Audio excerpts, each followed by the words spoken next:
5, 4, 4, 3, 3, 2, 2, 1. 1. Welcome to the City of Sonoma Planning Commission meeting for Thursday, January 14th, 2021. And with that, I'll ask for a call to order, please. Commissioner Barbos. Here. Commissioner Kelso Barnett. Here. Commissioner Larry Barnett. Here. Commissioner Bohar. Here. Commissioner O'Neill. Here. Commissioner Wellender. Here. And Chair Felder. Here. And I'll ask for the flag so we can do the Pledge of Allegiance, please. Yes. Okay. Here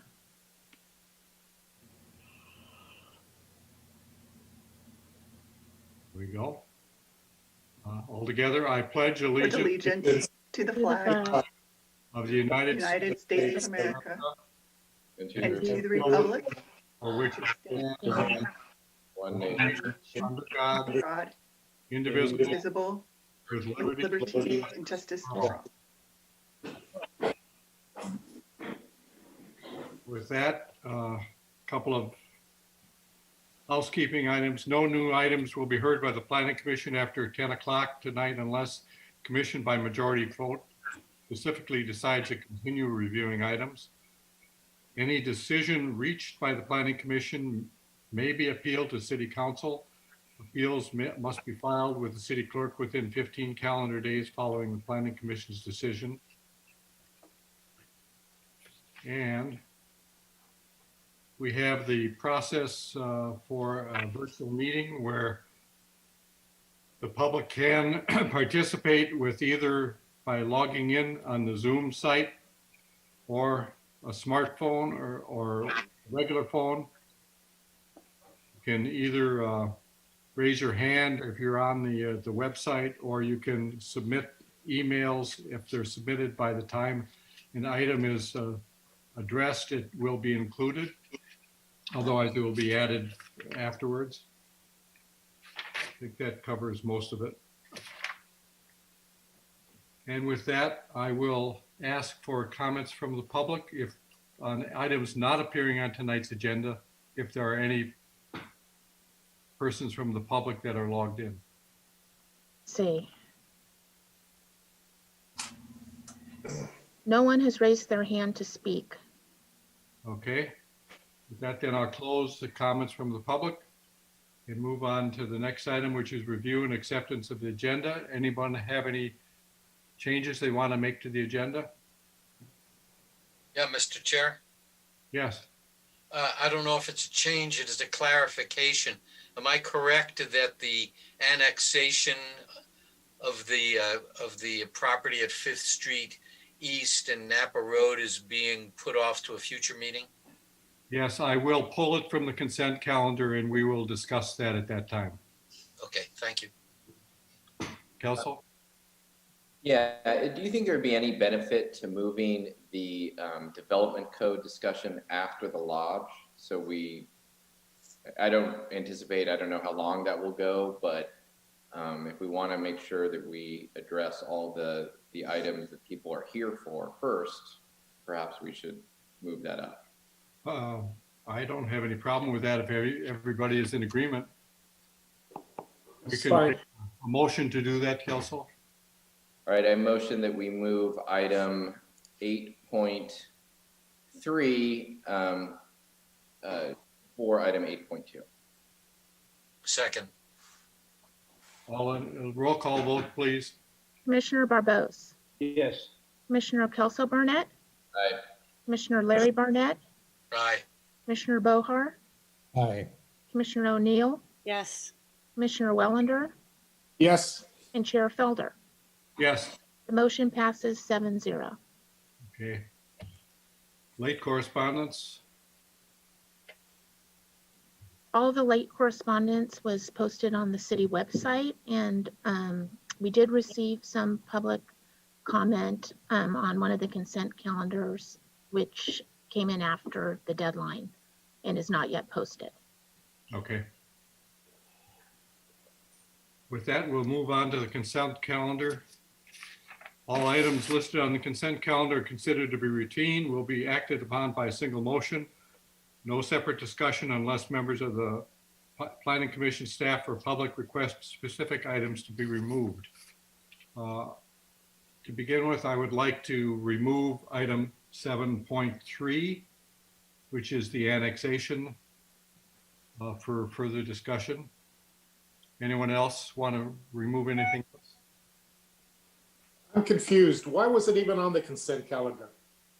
Well, it's because we're going to discuss it and then move to continue it. Thank you. The only other question I have, Wendy, is on item 7.2, since we've already approved that application, and this is just a resolution, do we have to have a further motion on the resolution? No, you can just do that with the motion for the consent calendar. Thank you. You're welcome. So with that, I'd like to have a motion to accept items 7.1 and 7.2 on the consent calendar, please. So moved. Is there a second? Second. Roll call, please. Commissioner Barbos, Yes. Commissioner Kelso Barnett, Aye. Commissioner Larry Barnett, Aye. Commissioner Bohar, Aye. Commissioner O'Neill, Yes. Commissioner Wellender, Yes. and Chair Felder. Yes, The motion passes 7-0. thank you. So with that, then I will open up item 7.3, which is the annexation and pre-zoning application study session for a pre-zoning and annexation request by DeNova Homes for the property located at 2455 Fifth Street East. And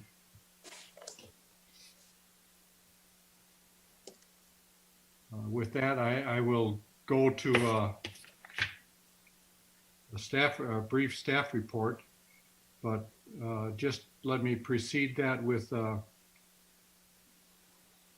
I can pull it up.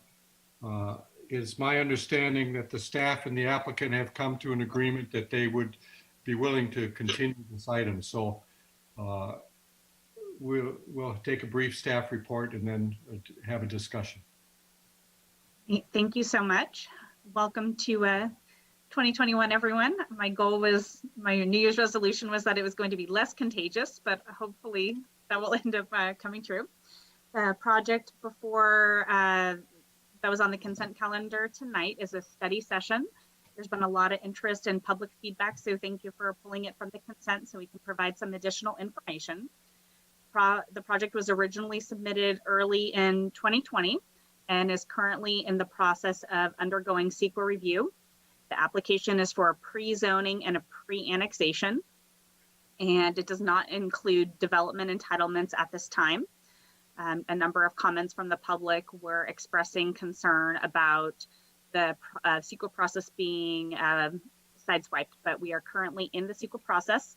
So the study session was to get early feedback from the Planning Commission on various aspects of the project and would give the applicant an opportunity to refine the project prior to the CEQA process being formalized. The current CEQA document that's being prepared is an initial study that will be used to determine whether a negative declaration, mitigated negative declaration, or an EIR is the appropriate CEQA document.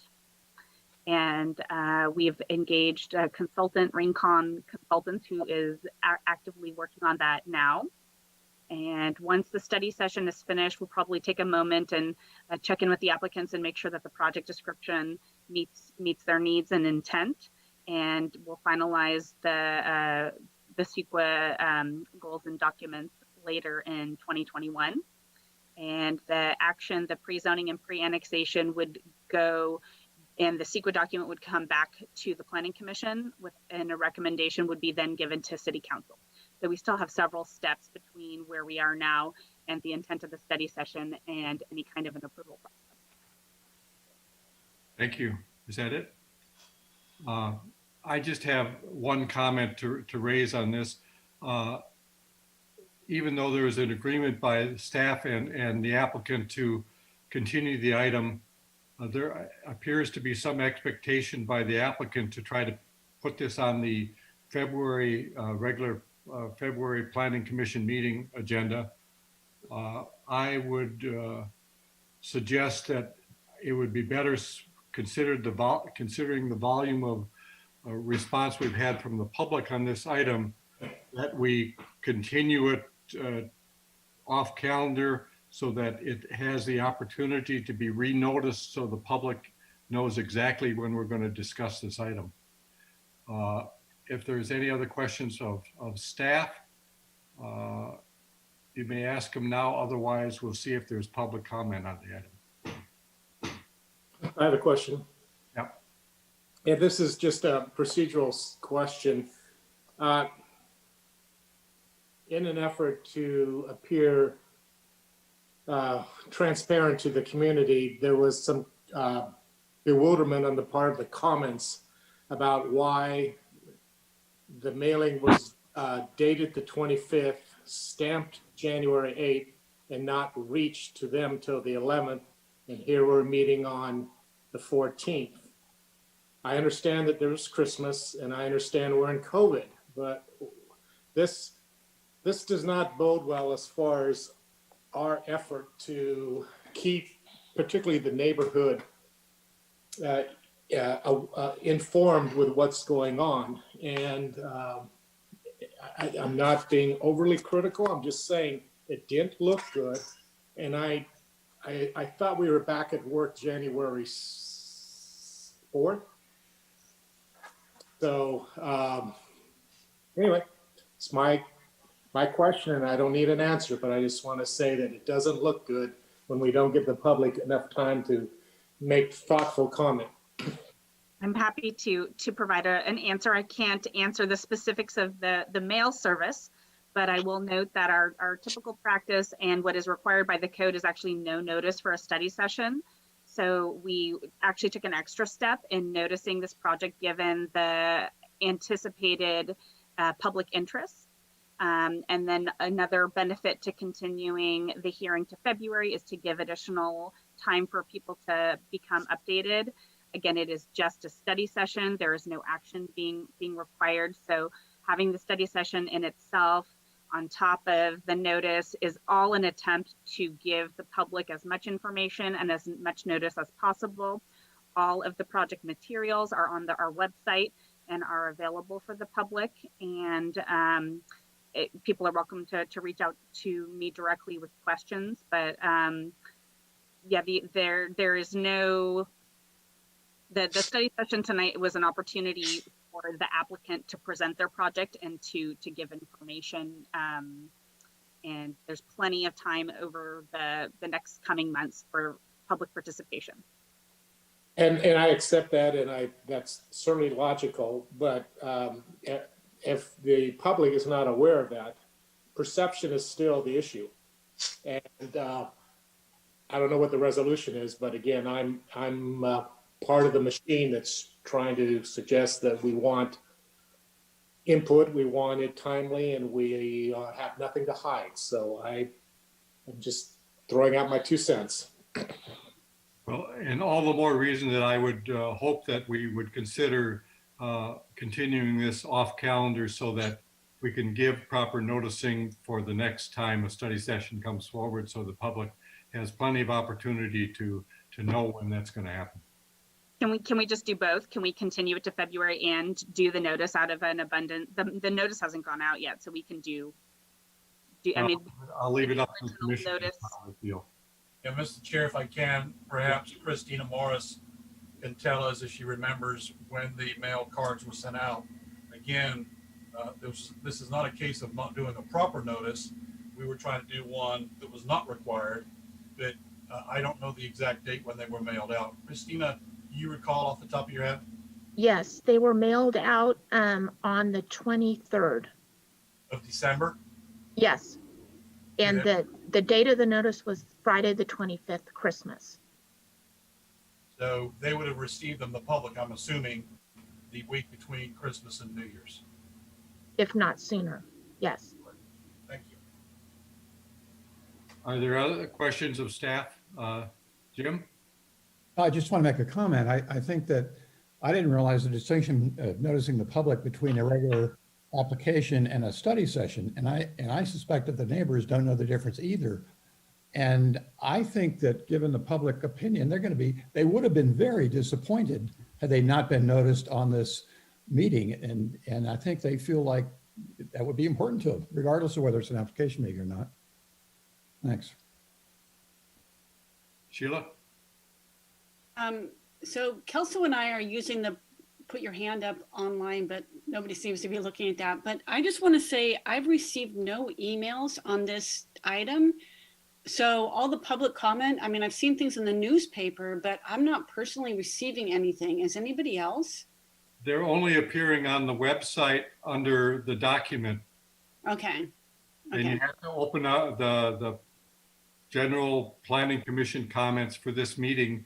And there's about probably 24 letters in there, or sets of correspondence. I'm going to follow up and send the link to all of the commissioners and also schedule some individual meetings to update everyone. This is a big project for our city, and the planning director would like to have some, just an opportunity for to make sure everybody has the information prior to the study session.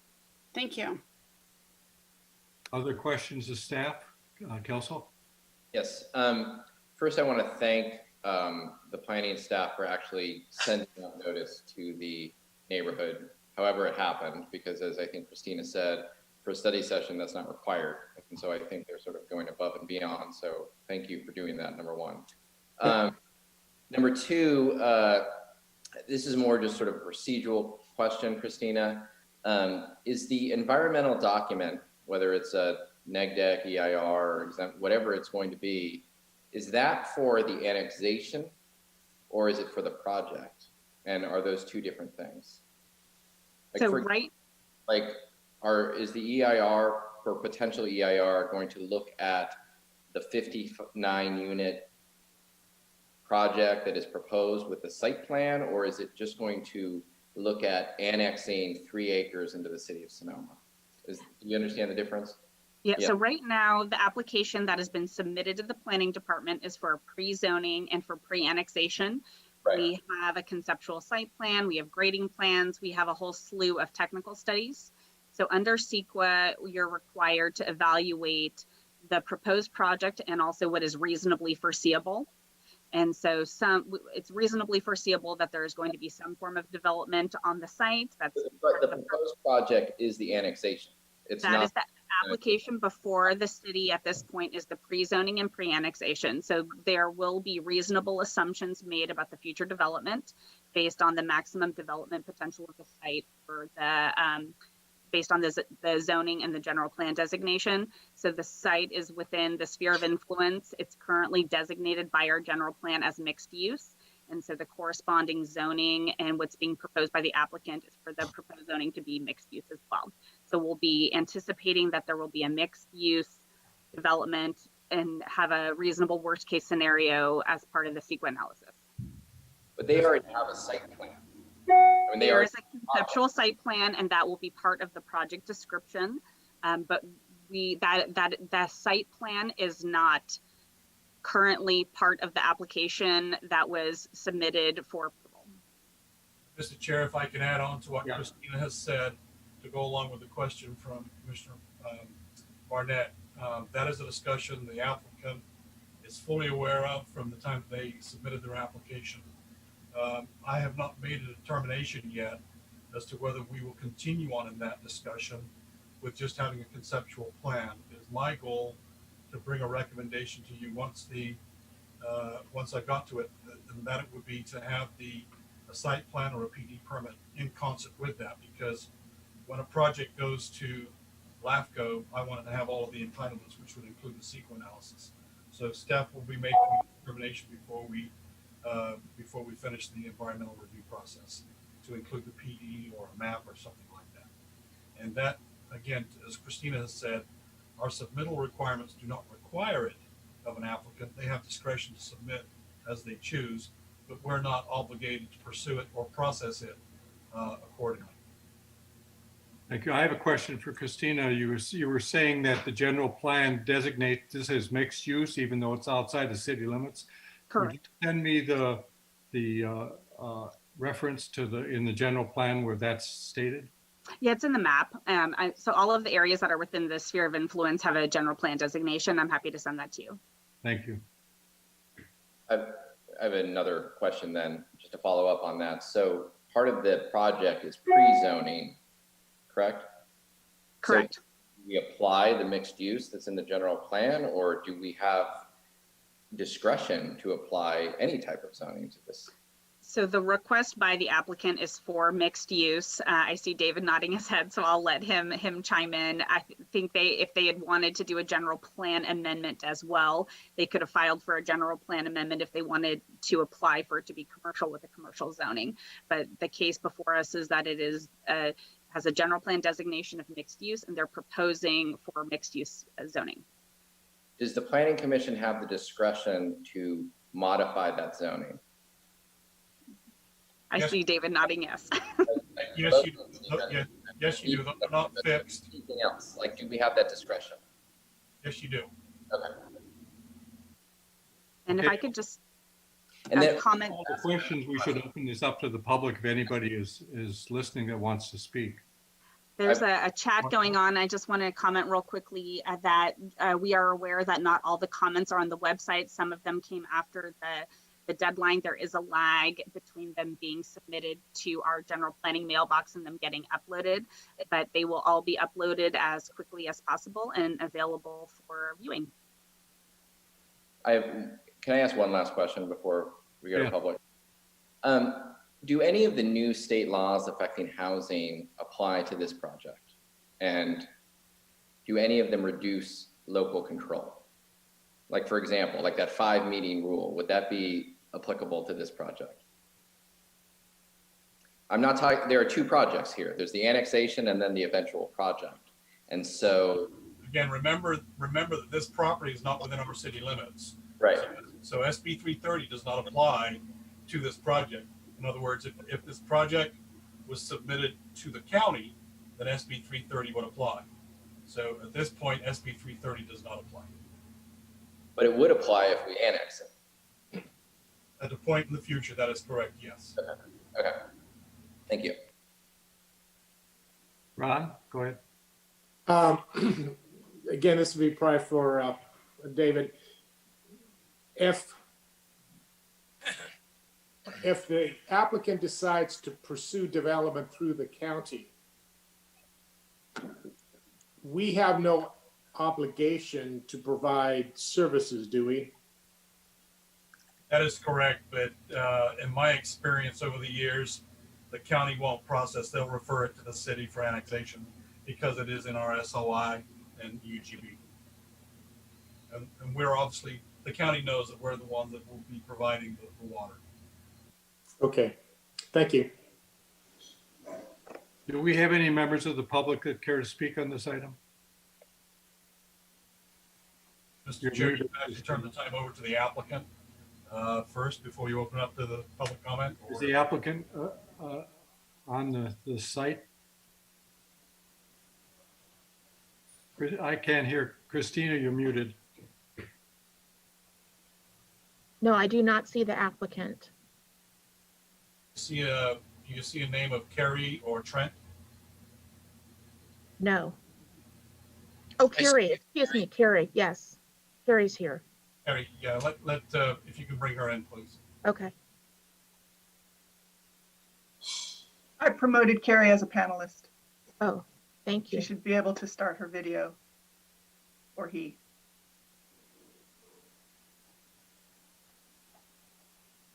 We also see somebody named Chris it's been promoted now. Yep, Chris is here from the lodge. Okay, That's for another item. that's another item.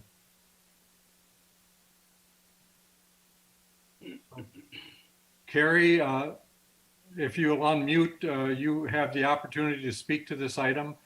It's again, it's just on consent with the expectation of being continued, but if you have comments to make, go ahead.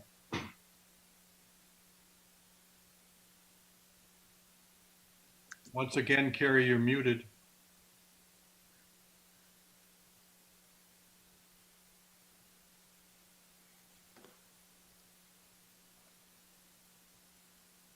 Can't hear her. Yeah. You're still muted, Carrie.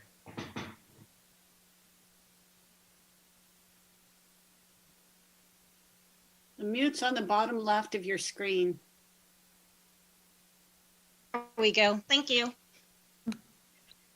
Yes, we would agree to go ahead and continue this to February 11th. And I think the commissioner's ideas of also re-advertising, considering the number of comments that have been received, is probably a valid one. Okay. Is that it? That's pretty much it. I think it would be a good idea to go ahead and continue, and we would agree with staff to go ahead and continue, especially since there have been so many comments. All right, thank you. Yes. And if I could just add real quick, there are some questions in the chat about the locations of the comments and when and if they're going to be read. So my intent was for all the comments tonight to be carried over to February, and they will all be compiled and sent out to the commissioners at that time. And I And the assume, comments received after 6 p.m. tonight will be read. Tonight? Yes, comments received after 6 p.m. will be considered a public comment for the meeting, will be read by Christina. and all public comment in the future, I assume, will be part of the packet, right? No, it will be located in the documents folder on iCompass under the project name. Okay, but noted in the packet where we can find all the comments. And we'll find, okay, all right. So do we have members of the public that are going to speak now?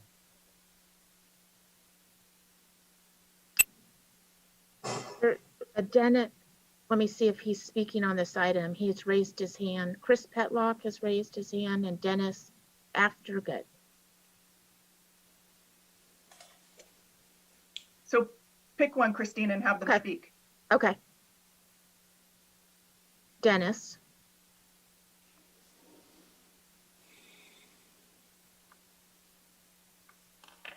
Dennis, you're on, but you're muted.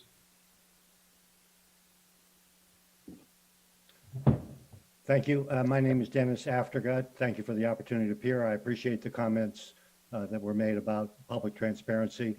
I'm really just raising my hand to say that I filed my objection on January the 5th. It was not late, but I did not see it on the website. I understand that things can be delayed, but there were comments afterwards, and I just wanted to make a record that I have filed an objection. I really appreciate it. I live at 1315 5th Street North. I'm sorry, 5th Street East, and I own the property immediately north of the project. Okay. Okay, thanks. Bye. Thank you, Dennis. Anyone else? Let's see. Chris Petlock.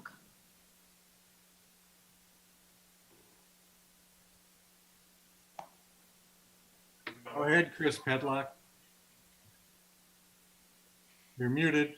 Just remuted itself. So I just wanted to speak on traffic concerns. You know, that Napa Road has been pretty much terrible since they put in the left-hand turn signal at Broadway. Believe it or not, traffic, even during the pandemic, sometimes of the day will back all the way up to Jones Street. And here we are, we're going to add another, I assume 60 units. Probably everybody has 2 or 3 cars going in and out 2 and 3 times a day. So, you know, something just has to be done, whether this project happens or not. You know, the city has to take some responsibility for how terrible the traffic can be down on this side of the valley.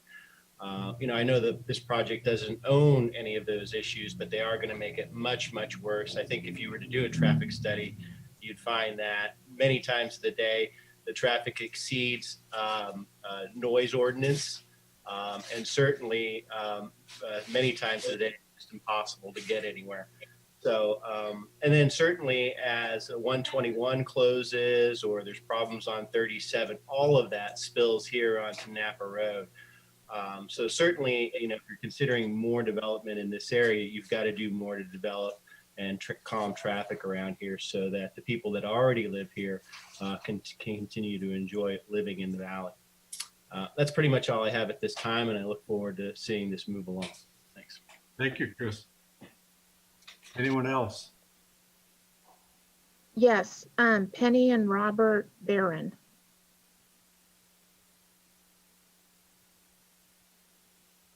Go ahead, Penny and Rob. Yes, thank you for taking my comments. I also live within the stone's throw of the new development, and I just wanted to comment on the communication that went out. We have a relatively close-knit community here around the area. We have an email list that goes around.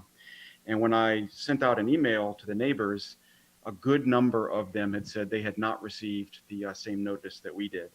I don't know how that may have happened or anything, but I think it sort of illustrates that there was some lack of broad spread communication with the neighbors about this project. So they were a little blindsided about that.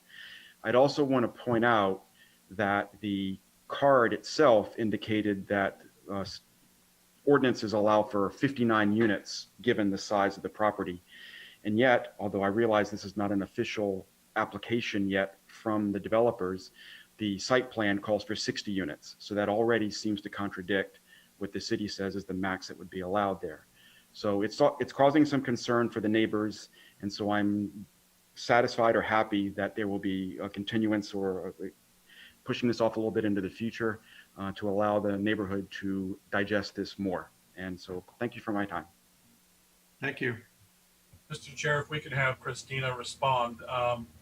That would be a 500-foot notification, Christina, that we would have sent from around Yes. the perimeter. And again, Yes. that went out and would have been received by the public within 500 feet, which is our public noticing requirement. Again, as Commissioner Barnett said, that this was over and above the call of duty, but we felt it was necessary to at least get the 500 foot is done. And I'd also add, it's also in, it exceeds state law. The requirement per state law is 300 feet. We do a 500-foot radius. This happens a lot where, one neighbor gets a notice and the other neighbor does not. If their property's outside that 500-foot radius, and I know it can be confusing. I have a question regarding that. Since this is literally this isn't even in the city.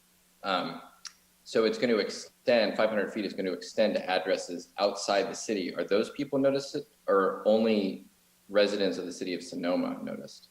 So the current notice was only for residents in the city of Sonoma. We are working to get the address list for the county, but given that we were not required to do the notice and that it was going to be continued, and just with the Christmas holiday, we weren't able to get the county addresses in time, but that will be rectified for February.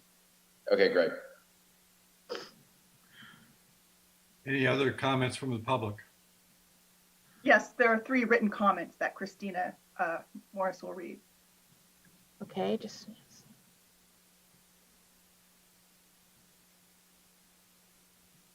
Let me just.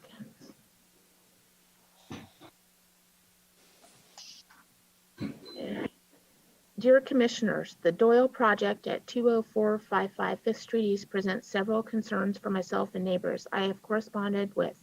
Whereas I do not assume to speak for them, I'm copying them. Well, this letter was posted on the website from Steve Peterson. Christina, you'll just want to read the 3 emails that came in after 6 p.m. tonight. Okay, just a moment.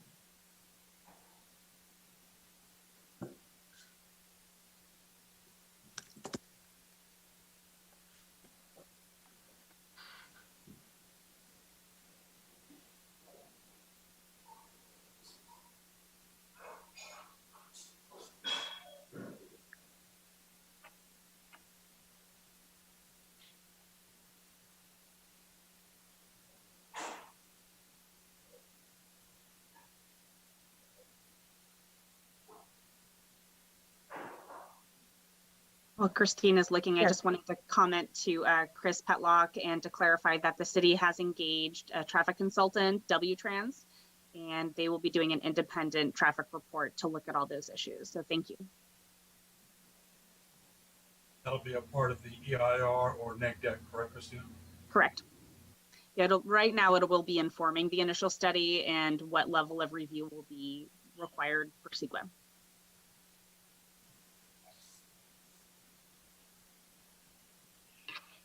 Do you see the comments, Christina? Would you like me to start reading them? Yeah, could you, Wendy? Yes. Okay, this one is from Salid Malavi, and he says, to whom it may concern, I live at 493 Sanders Drive, Sonoma, and I'm writing to object to the pre-zoning and annexation request for the property at 20455 5th Street East, APN 128281013, since the project would, without doubt, adversely affect the enjoyment of my property.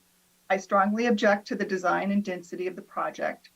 20 homes crammed into each acre with no air between units is a lot of homes, and the traffic in the area, particularly on 5th Street East, is already dangerous, with lots of cars and trucks using it as a way to bypass a city and speeding at all times, day and night. While I support the need for housing, I certainly oppose a project that does not comply with the laws, is environmentally unsound, and that is out of keeping with the neighborhood. The next one is from Robert Barron. I ask that the following be read into the record for tonight's planning committee meeting. We live at 408 Brockman Lane and will be adversely affected by this development. We object to the maximum density that would be allowed on the Doyle parcel development. Such a dense plan is entirely out of character with the surrounding neighborhoods and will worsen a parking and traffic situation that is already a problem in the area. We urge the committee to work with the developer to tailor plans for the property that is more in line with the neighbors who call the area home. And this one is from Dennis Aftergut. Ms. Tierney, my wife and I are owners of the parcel immediately north of the parcel whose address is listed above. Our address is 1315 5th Street East. We object to any action taken on the application in absence of CEQA compliance. We object to the density of the project at 20455 5th Street and its design. I would appreciate your confirming receipt so that I do not rescind to ensure it. And finally, from Steve Peterson, the Doyle project at 20455 5th Street East presents several concerns for myself and neighbors I have corresponded with. Whereas I do not assume to speak for them, I'm copying them in this email to include them in the submittal for consideration. Relevant concerns include density, street parking, traffic control safety, and pedestrian safety. Density. Though this looks like a viable urban infill location, DeNova is maximizing return potential with the highest end of allowable numbers of units for area size and location. There needs to be a reasonable balance, and developers should concede to reduce density. Number of units and occupants contributes to the concerns listed below. Question, has this density level been reviewed and signed off by the fire department? The fire department access and navigation may have an impact on project density. Please advise. I would note, and this is me speaking, that this is a rather long email, so the chair may wish to start a timer. Street parking is going to be a critical consideration for this project. There should be no parking on 5th Street, as it would encroach the intersection of 5th and Napa Road. There is an unsafe deep wide ditch adjacent to subject property, which makes it dangerous for both street and pedestrian traffic. Anyone parking in front of 1315 5th Street will be dumped into the existing ditch. There are also sidewalk issues listed below. There should be no parking on Napa Road. This intersection is already poorly controlled, increasing transients with drivers frequently not taking turns and running through two at a time. Parking on Napa Road would create additional safety factors with parking encroachment and pedestrians accessing vehicles. Jones Street. Jones is already a bad problem and a voiced concern in our neighborhood. Existing street parking leaves Jones currently reduced to one lane. Opposing traffic has to stagger to get through. This is an example where the density of surrounding housing did not allow for adequate traffic flow and street parking. The current situation needs to be solved, or the new development will exacerbate congestion there. Owners, operators of properties on Jones should be very concerned about an increase of vehicle and traffic. Wendy, I think we've probably gone beyond the 3 minutes, and he's also had a chance to speak tonight, so I think we'll just enter it into the record. Thank you. Any other comments from the public? No one's raised their hand to speak. Hey, I'm going to bring this back to the commission, and I think the intent is to continue the item. The only other question would be whether we continue it to the February 11th meeting or if we do it off calendar. Any discussion on that?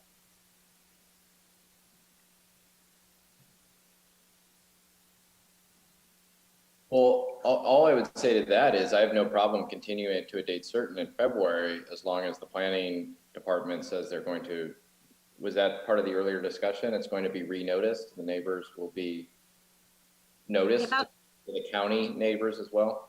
That would be my recommendation, to continue it to a date certain and then do the re-noticing. And the reason being, there already seems to be some confusion about when and what is going on. So if we say it's in February, we're going on record as part of the public discussion, and we can give people additional time to prepare. If we say it's a date off calendar, I think that just adds some confusion. And everyone in the meeting right now is listening to us saying it's going to be in February. So hopefully not only the city will disseminate that information, but perhaps the neighbors will as well. So If that's the case, I'd entertain a motion then to continue this item to February 11th. And we'll continue this item to February 11th. Is there a second? a second. Roll call, please. Commissioner Barbos, Yes. Commissioner Kelso Barnett, Aye. Commissioner Larry Barnett, Aye. Commissioner Bohar, Aye. Commissioner O'Neill, Yes. Commissioner Wellender, Yes. Commissioner Felder. Yes, The motion passes 7-0. thank you. You're welcome. Okay, then we are going to move on to the public hearing, item 8.1. I'm sorry, could I ask a quick question, please? Who's asking the question? That's Ron. Ron. I'm sorry, this is a quick question before we move on. Back on the project that we were talking about, have we ever, this is to staff, have we ever done a post-mortem as far as an evaluation on projects that have been actually built? Specifically, the affordable housing project that abuts Jones and on Napa Road. It's quite evident that a lot of the concerns have to do with traffic.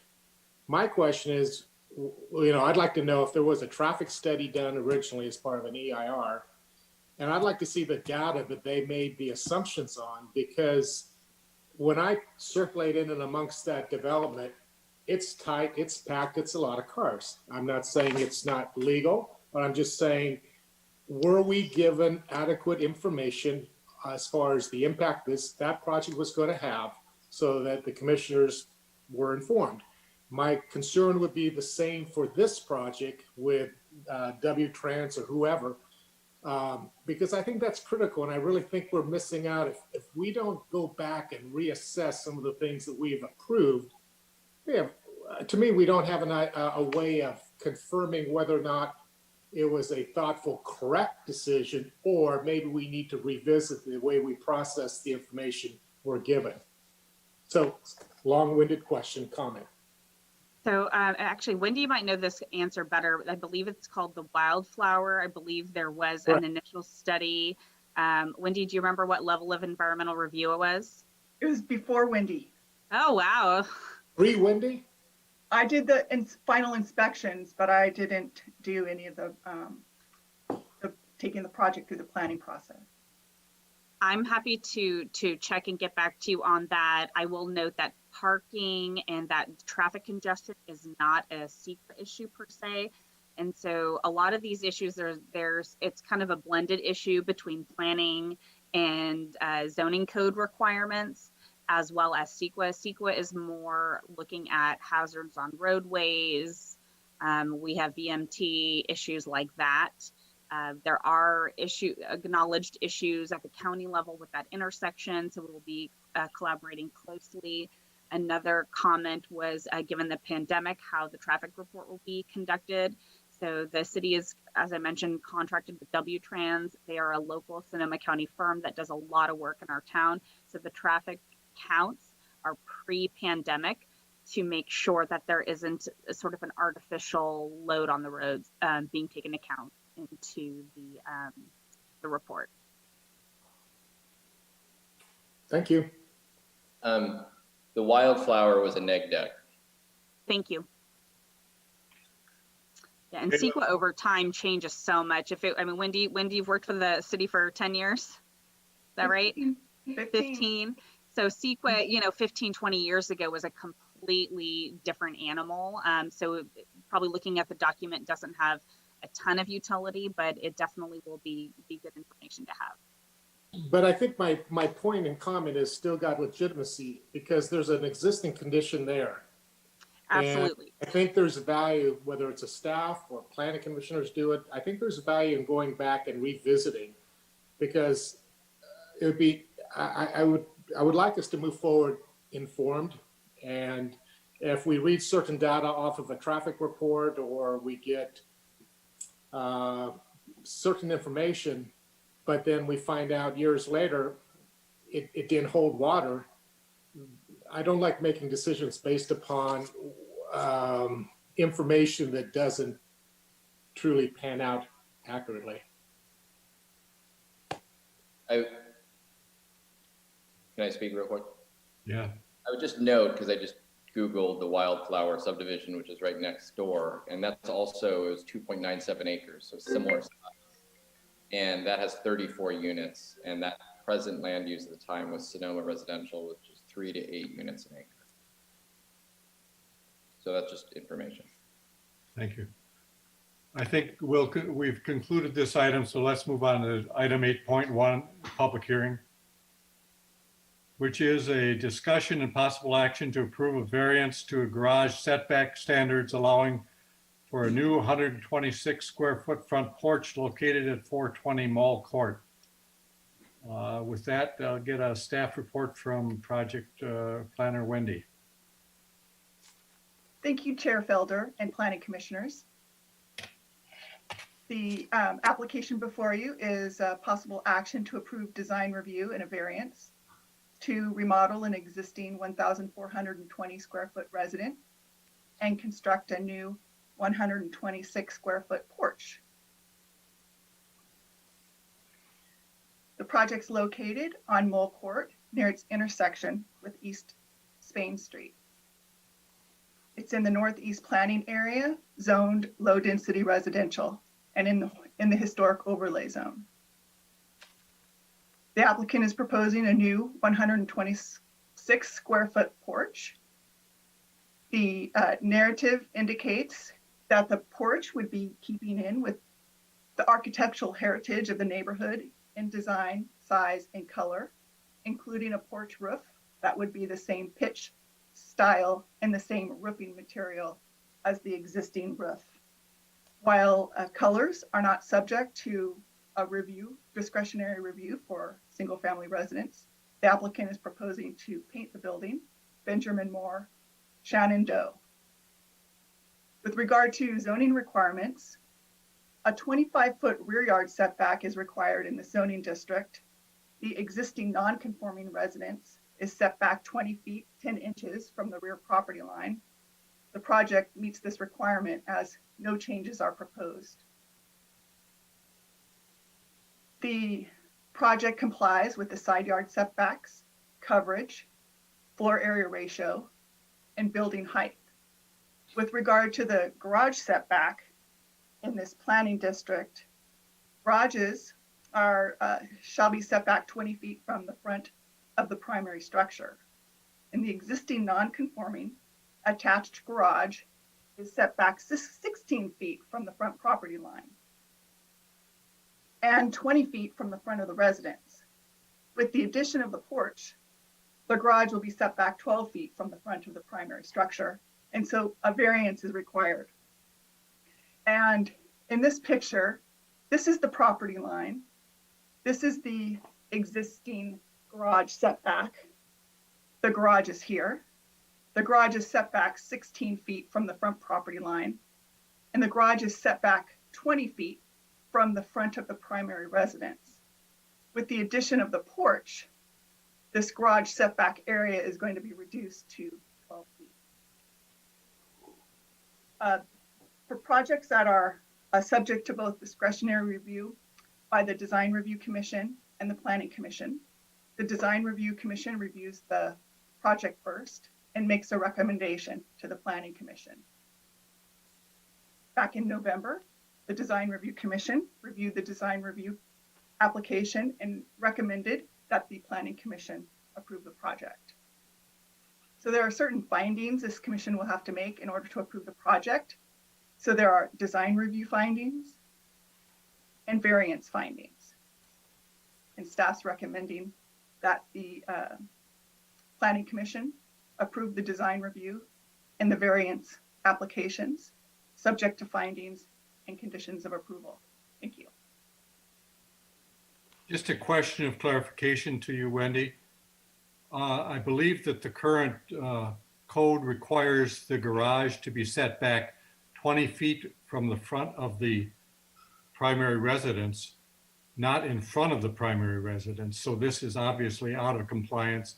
And there's nothing about this addition of the porch that improves that condition. It just makes it, the garage is not being moved. It just moves the residence slightly forward. Yes, so it's the determination of the planning director that that garage setback is either in front of the residence or behind the residence. It can be set back either way. And you're right, the addition of the porch is going to decrease the amount of garage setback from the front of the primary structure. It was my understanding that the current code requires the setback of the garage to be behind the house, not in front of the house.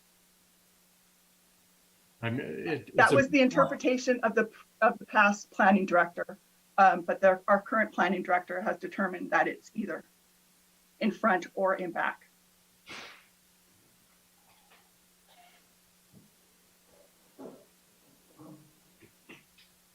Is there any other questions of staff? Seeing none, I'll open this up to the applicant, please. And I've just promoted Wendy Sir, and she should be able to start her video and speak. Go ahead. I'm sorry.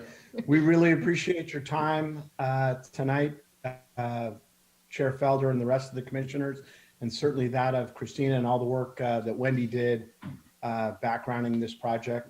We've been in the permitting process for a while. We did the historical review, as you heard earlier, and passed. It passed 5-0. Our house is an anomaly in the neighborhood in that the garage is in front of the house.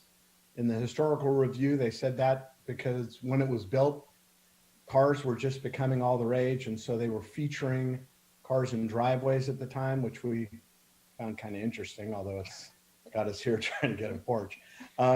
Anyway, lots of really nice porches, obviously everywhere in Sonoma, especially on the east side. Our porch is a 4-step concrete block, which I think you may have a picture of in your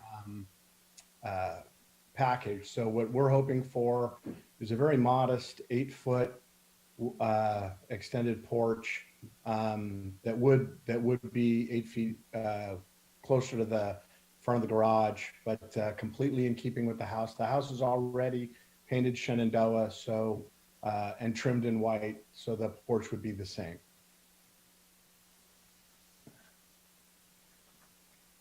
That it? That's it. Thank you. Okay. Questions of the applicant? I have one little one. What is Shenandoah? It's that.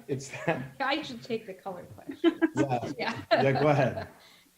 It's a I kind of light green, bluish green. It's on the house now, so if you want to drive by, you can see it.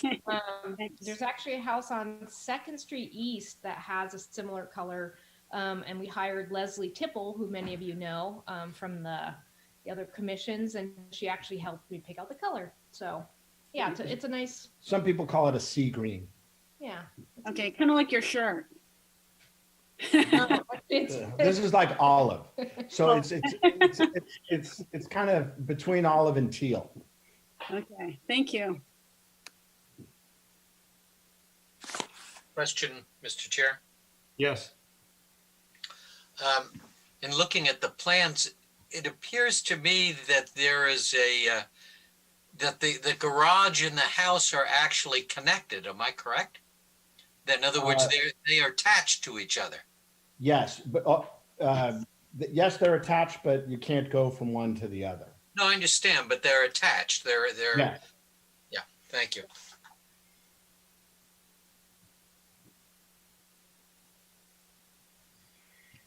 Any other questions of the applicant? Otherwise we'll open it up to the public for comment.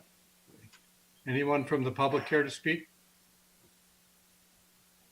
There's no one wishing to speak. Okay, I'll close the public comment period, bring it back to the commission for discussion and possible action. Well, I'll start, Mr. Chair. Okay. I was a little confused by any discussion pertaining to this as a garage separate from the house. It is not a separate structure, it's attached. So I'm not really even sure what got triggered there in terms of setbacks from homes. There's obviously no setback from this home in that they abut each other. They're actually attached. It's an odd configuration, but I would argue that there's little about this project that's troublesome to me. I mean, there's nothing troublesome about it to me. I'm not really sure what it is that triggered all of this level of review, other than perhaps the historic resource trigger. Otherwise, the proposal for the little deck and porch looks perfectly sensible to me, and I think the issue of reducing the setback of the garage from the house, frankly, I find inapplicable. It makes no sense to me. I don't even know why that got stuck in anybody's craw. So I'm going to vote in favor of this proposal and this application. Thank you. Other comments? Sheila? Yeah, I love it. I think that it makes this house a lot more charming. Who doesn't want a front porch? You're not encroaching any further onto the street than the garage is already there. And the design looks really in keeping with the other designs of the houses along Spain Street and Napa Street. So I think it's fabulous. I'll definitely be in favor of it. Okay. Any other comments? Otherwise, I'll accept a motion.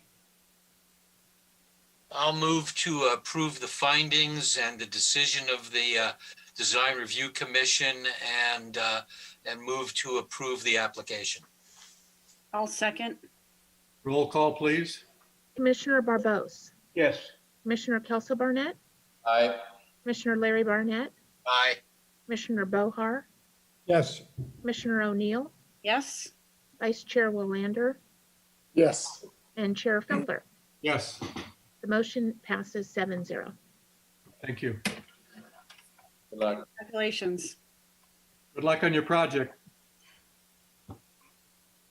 All right, we'll move on the public hearing. So we're going to skip over to item 8.3, which is the discussion, consideration, possible action to approve use permit amendment application of Knights Electric LLC to install a 500 kilowatt diesel emergency generator at the lodge at Sonoma, located at 1325 Broadway.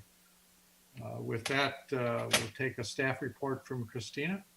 Yeah, absolutely. It's actually going to be pretty quick. So this item was heard by the Planning Commission in November and was continued to January to give the applicant some time to revise their project potentially and to investigate some other options. And at this time, the applicant is here and would like to use this opportunity to give an update to the Planning Commission and get some feedback on some of the alternatives that they have identified. So with that, I would turn it over to Chris unless there are questions. Are there questions of staff at this point? Seeing none, let's turn it over to the applicant. Okay, Chris. Hello, good evening, everyone. Mhm. Hopefully tonight we don't have as many issues as I did last time. Sorry about that. And thank you all for your time. Is there any way I could share my video?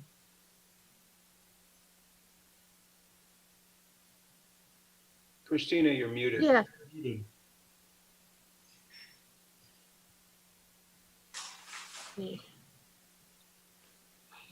Chris, is your video on? Video is on. I just don't see any option to actually share video.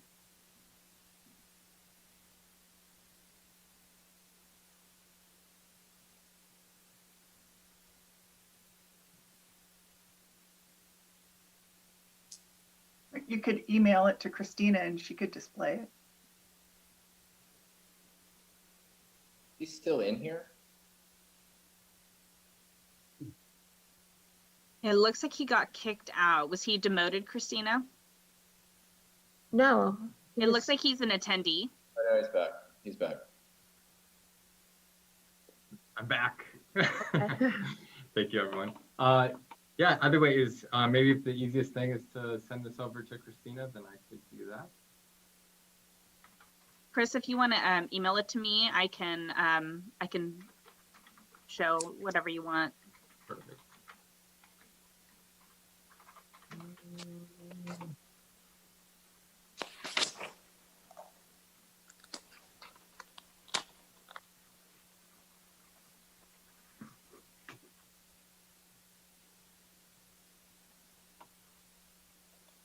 So in doing a bunch of background research on this project, again, I was kind of brought into this project when it was already ongoing. So I've been able to get fully up to speed now. And in reviewing all the documents we submitted previously, we found some discrepancies.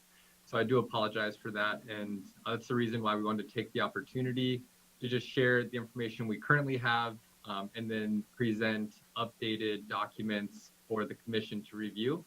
And we'll go ahead and present next month if that's okay with everyone, and hopefully, have your approval. So just a couple of the updates I wanted to talk about today. There was just a bunch of questions that were brought up during the last meeting, so I just wanted to give the answers that we were able to find. There's questions in regards to the use permit of the hotel and the number of guest rooms allowed. Looking at alternate locations for this generator and what the potential cost would be and feasibility. Again, I'll talk briefly about some of the updated plan submissions that we're going to send over. BAAQ approval was brought up by another gentleman in regards to where we stand. Good neighbor plan is something that was recommended that we've been working on, so I'll just provide an update on that. And then some of the additional considerations that we're trying to put in place to lessen the impact of the lodge on Clay Street. And then lastly, there was public comment submitted, I believe yesterday is when we received it.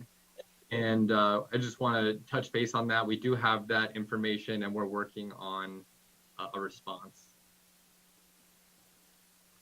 I got your slides, Chris. Perfect. All right, so that's the agenda right now that we just went through, so we can skip ahead and promise to be as quick as I can. Just looking at the use permit, so it does look like the hotel is approved for 186 guest rooms in total. The original use permit that was issued in 1996 was amended in 1998, and the hotel traded restaurant seats for additional guest rooms, which gave us the 186 room number. And currently we have 182 rooms, so we're operating within that use permit. alternate location findings. So we looked at two different locations. One was the roof location, which was mentioned. We felt that that wasn't the best alternate location based on existing mechanicals and a cost that would be more substantial than a location across the property next to the PG&E substation. So looking at locating this generator over by the substation, it is doable. The current project is budgeted at $487,000 all in. And to move it over to the substation location would be an additional approximately $574,000. Based on that, we don't find it financially responsible or feasible to move it over by the substation. And specifically because we also have the option of a portable generator on a trailer that we could keep somewhere else on property and then roll into location if it was needed. That being said, we still would like to ask for approval to have the generator in the current proposed location, as we think that's the best fit for the property. And also the current generator that's proposed has the sound attenuation enclosure, which would reduce the impact from a noise standpoint on the community when it was in use. I have a question about this slide. Yes. Is it an additional 574,000 or an additional? Correct. Additional 574,000.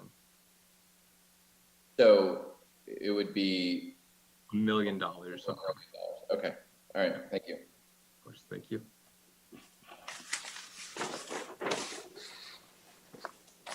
Right. Any other questions on this slide? I know this was one of the big topics from the last discussion.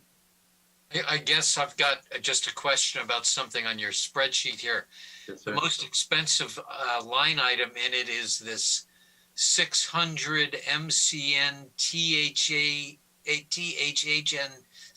I have no idea what that is. I'm curious. I believe that's the cabling that would have to be run. Let me just double check real quick.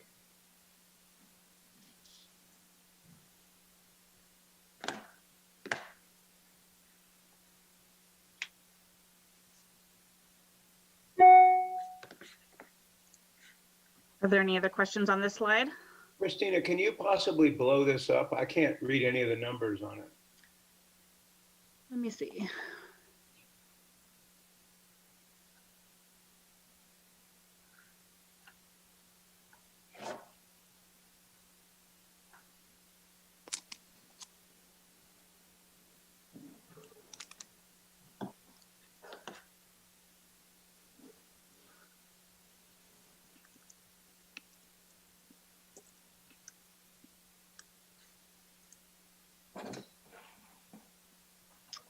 Does that help? Oh, wait. Never mind. There's some view options here that I didn't see before, so I can fiddle around with those a little bit. Got it. Yes. So that is it's copper cabling that would have to be run to connect the generator over to the electrical panel. Okay, thank you.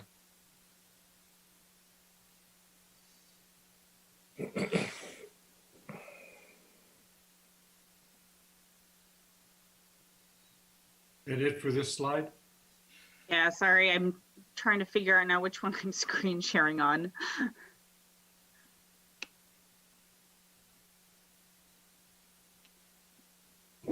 Did that change?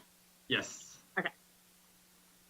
So updated plan submissions, there was just some details that we didn't have clearly depicted on the original submitted drawing. So we're redoing some of these drawings just to have the setbacks from the property line clearly specified. There's a little line on there that's 4 foot 5 inches that was originally looked at as the property line. That's actually the distance from the existing masonry wall to the current proposed location for the generator. But that's not the property line. The property line, as depicted by the site plan, is 2 feet from the face of the curb. So we're redrawing these just to put the setback in there. We think we can get the generator 20 feet from the property line. I and we can confidently get it 18 feet from the property line. So we're looking at a couple options there. And then the fence height, I think there's a discrepancy there because there's a wood structure on top of the fence. It looks like it was put in place to reduce noise from that area at some point. But I'm not sure if that fence was permitted, and for that reason, it's not being recognized as additional height on that wall. I have a picture of that I can share with everyone, and that's something else that I think we'll have to look at down the road. So we're going to make sure that all the information is consistent across all the different documents. The noise acoustical survey we did was also based on a 10-foot distance from the generator, and if the generator is 18 feet from the property line, we want to adjust those numbers to make sure that it's reflecting the noise at the property line because it is within city code, and we want to make sure that is accurately depicted.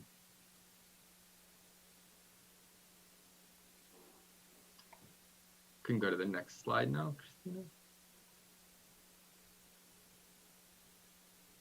Thank you. So one of the big questions, I'd love to get insight from the Planning Commission is I know the 20-foot setback, I believe, puts this additional structure within all the codes.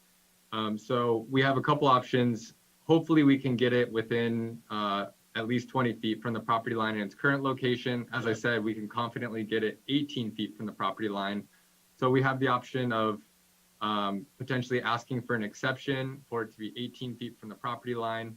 The structure is approximately 12 feet tall. It's 11 feet, 8 inches tall.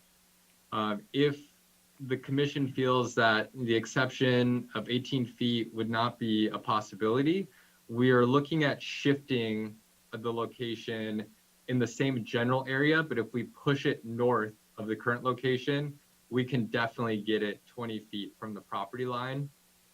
There would be some additional costs on the project, but it would be feasible on our side to look at that.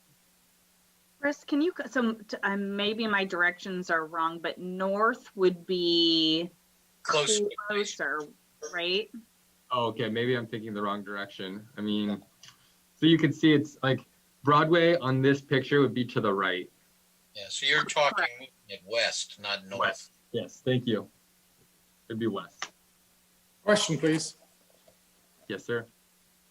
Normally in drawings, a property line is dash, two dashes in a line, two dashes in a line. I'm trying to add up the math where we're getting close to the 20 foot from either the red rectangle pad or the other. I don't have a clear understanding as far as where that property line is. Is it back of curb? Is it back of city sidewalk? Where should I be looking? The site plan says 2 feet from the curb edge. So as I said, we're getting these drawings redone to make them. Okay. So, okay, yeah. no problem. I agree. It's confusing. I look at them and it doesn't clearly depict where it's at and how far the generator is from that line. All right. Moving on. Are you going to address the structure around the generator? Because I know that was in the staff report. The structure as is, I believe if we're at least 20 feet from the property line, the existing structure, which was it would be the generator inside the sound attenuating enclosure, was acceptable. I think we were looking at alternate structures if we were to get an exception to be closer than 20 feet from the property line. Is that your interpretation, Christina? So it depends what we're talking about. So I'm assuming what Chris is talking about is that it met the noise ordinance standards. I believe for this project, there was also an issue of the height. There was a discrepancy between the narrative and some of the elevations and some of the project plans about how high the structure was. So for a detached accessory structure, it can have a wall height of no more than 9 feet. So at 12 feet, it is exceeds that and would be required to follow setbacks for the primary structure. So we have a height issue, we have a noise issue, we also have a neighborhood compatibility issue. And there's been some correspondence from some other members of the public and some questions about the operation and maintenance of the generator itself. I think the neighborhood compatibility issue, it's not when there's an emergency.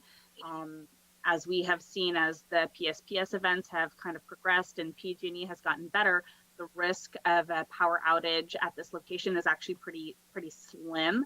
So I don't see the generator running during an emergency as the issue. The compatibility issue is with the routine maintenance and testing.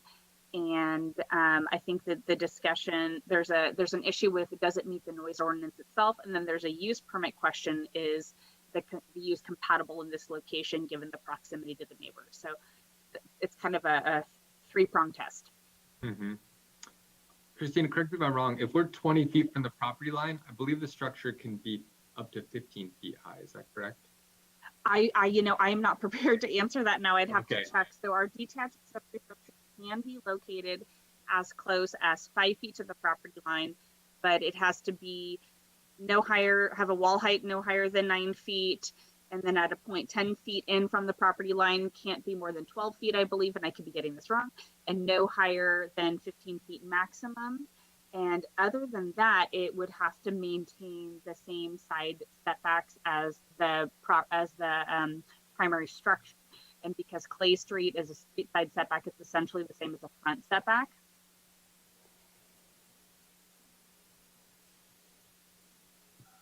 Got it. It's a little complicated. Yeah. But the structure itself, there's no guidelines in terms of, it has to look like a barn or something like that. So as a commercial property, the structure would require design review. So it would go to the design review commission prior to being approved by the planning commission. Got it. Okay. So I can look into that design review.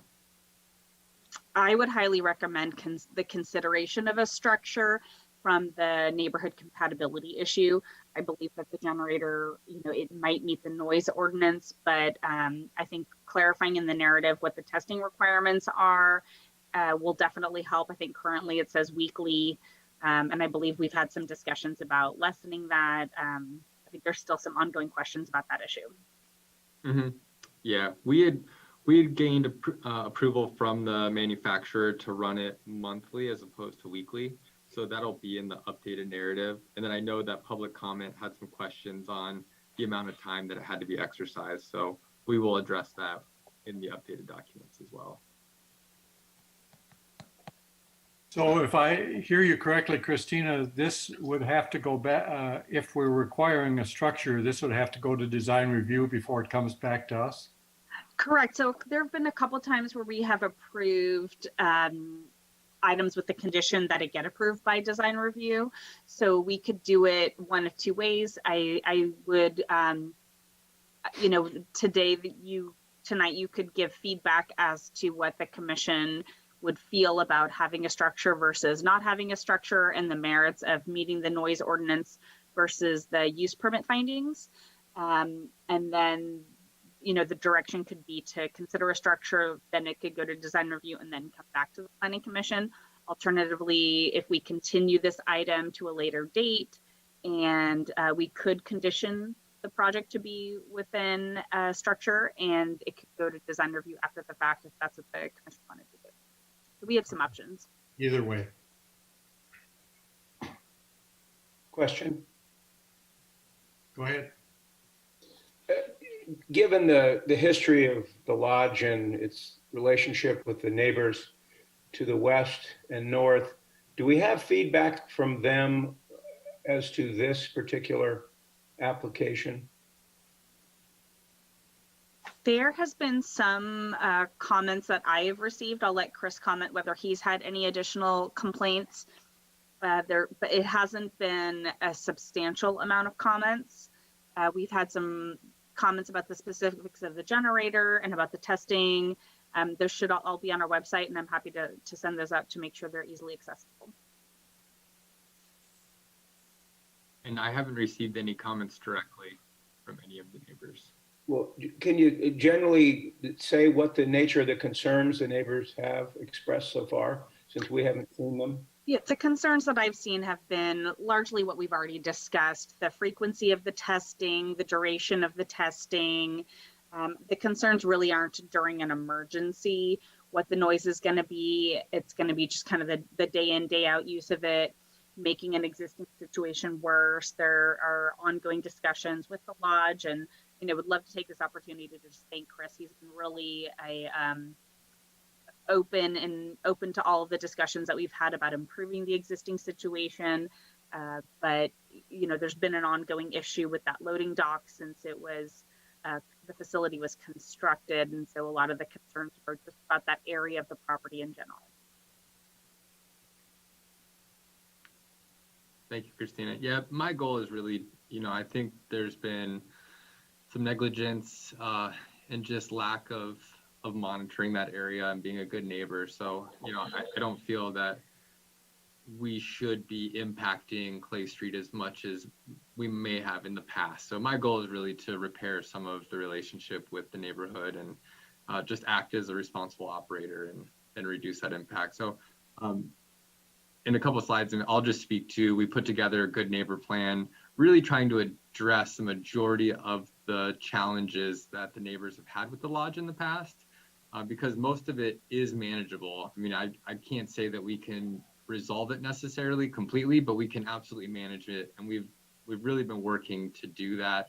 We've been working with all of our vendors in terms of how they deliver, what the delivery procedures are, not blocking Clay Street, not pulling into the area that we use for loading and unloading perpendicular to create a safety hazard, maintaining just the cleanliness, keeping the noise levels reduced as much as possible. We have been pushing as much as we can, and I'm sure that you've all, or majority of you, have received some kind of concerns about the lodge in the past, and my hope is that that number of calls or emails has been reduced. Obviously, we're operating, we're basically not operating at this point, so I'm sure that lessens the impact as well. But we really have been doing everything we can to be a good neighbor for the residents of Clay Street. Are we into general questions here, Mr. Chair, or just... I think we'd like to move on to the rest of this presentation if we could. Yeah, we can wrap it up pretty quickly. Just wanted a couple more just touch points from questions. So BAAQ approval, we did receive approval from BAAQ, Bay Area Air Quality. That's another permit that was required for the operation of this generator. That was brought up by the gentleman who provided public comment on the last call because it can take a very long time, which it did, but we have that permit now. So the good neighbor plan, again, it's been drafted. We've already been implementing everything that's listed in there, but this would just kind of solidify this in case, for any change in leadership, that it's something we've committed to. We've sent letters and spoke to all of our vendors about, how to operate, what our procedures are, and we've been monitoring that on Clay Street to reduce the impact. Cleanliness and noise is just something we're hyper aware of. And then, we've implemented continuous cleanup around the property, not just inside, but on the public sidewalks as well, just so we can be, a positive contributor to the local community and not a detractor.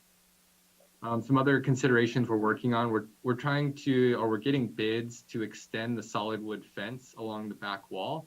I believe we would have to get a permit for this project. So it's something that we may be bringing back to the Planning Commission or to the city at some point. And then we're also looking at replacing the existing gates to that back area with taller gates, because currently once the Saha project is finished and there's residents in there, that gate height is about 6 feet. So they're going to be looking directly into that back of house area of the hotel.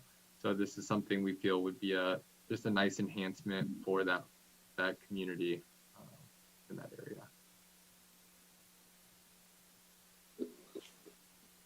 And then lastly, the last slide is just, there was public comment. It was was pretty, this is a picture of the wall actually. So you can see the masonry wall at the bottom, and then it has an extension on the top, which is a wood structure. And then it has sound attenuating padding on the interior. I'm not sure when this wall was constructed.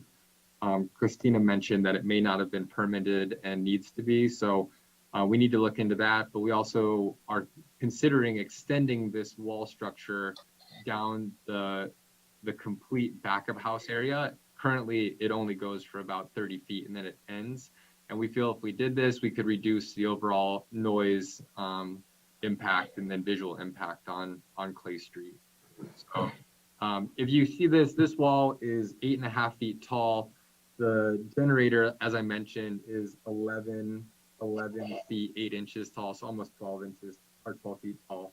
So it would come up over the top of this wall by a little bit, but it would be off the wall by about 5 feet. So the visual impact, I think, would be fairly minimal based on the setback, but that's, of course, my opinion. And then public comment. So we got a very in-depth list of questions from someone with an engineering background. So we've submitted those questions back to a mechanical engineer to provide some commentary and make sure that, you know, we're doing everything within the guidelines that we need to. And that's all I have. Okay, thank you, Chris. Mr. Chair, Yes, got some questions for the applicant. okay. Thank you for the information. I appreciate, on behalf of the neighbors, all you've been trying to do. My basic question is this: I understand the super expensive moving this generator over to the by the PG&E substation. But one other alternative I don't think we talked about is essentially what is currently, at least the last time I was there, was currently an exterior terrace area that's to the west of the restaurant. Do you know what I'm talking about? It's like a terrace area that is accessible through some double doors out of the restaurant. I've been there when tables were set up, and it's a large terrace area. Do you know what I'm talking about, Chris? Mm-hmm. I believe it's our private dining space off of the restaurant. Yeah, it's open air.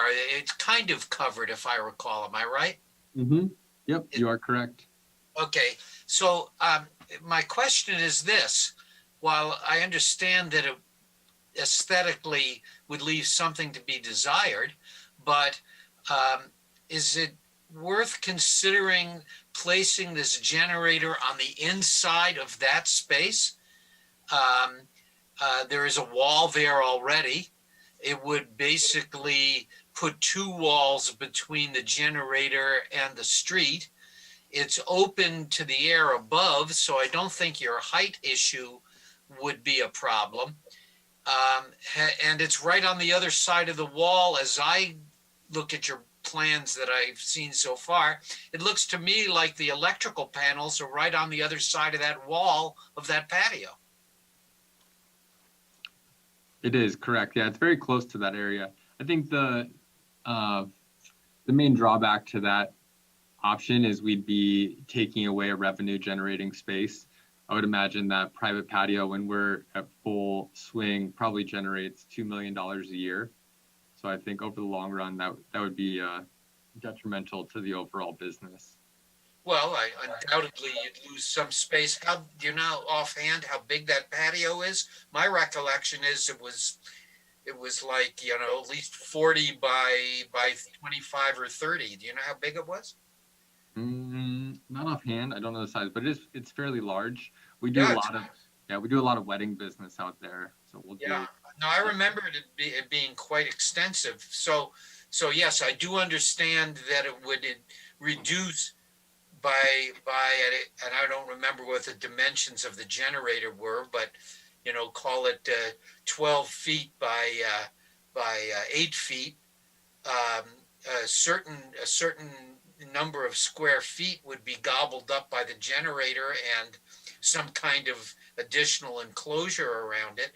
But it certainly would not be another $500,000 to move it to that location as opposed to on the Clay Street side, where it obviously wouldn't have the revenue impact of constructing it on the inside of your hotel perimeter, but would at least be a nod to the neighborhood to not have to put up with any additional noise.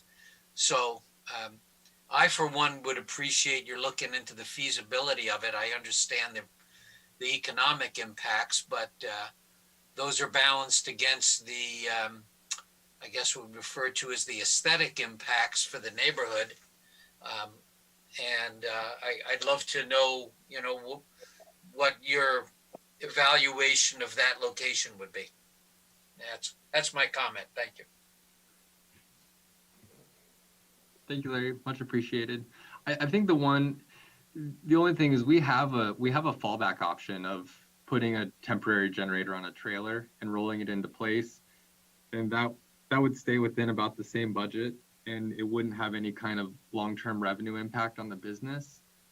So I think it would be hard for us to, take away revenue generating space to put it in that location. That'd be the only comment I would have.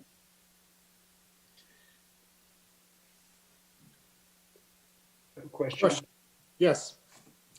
Go ahead. If you were to use the temporary generator you just described, where would it be tested? When it gets tested regularly and run, would it be in some other location so that the noise attendant to that would not be affecting the neighbors as much?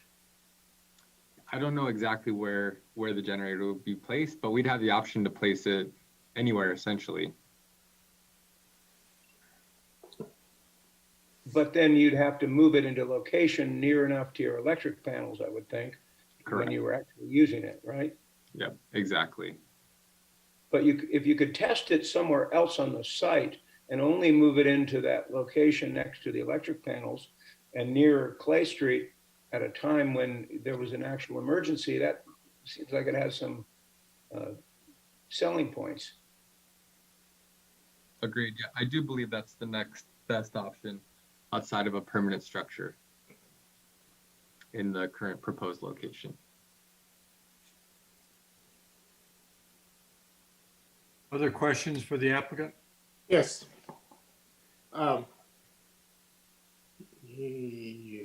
Yes. Is that me? Yes. Do you know, Chris, our portable generators have the same testing requirements of the permanent? They do. They do. Correct. Yes. Oh, okay. Thank you. Thank you. Christina, would you be able to unshare the screen? Absolutely.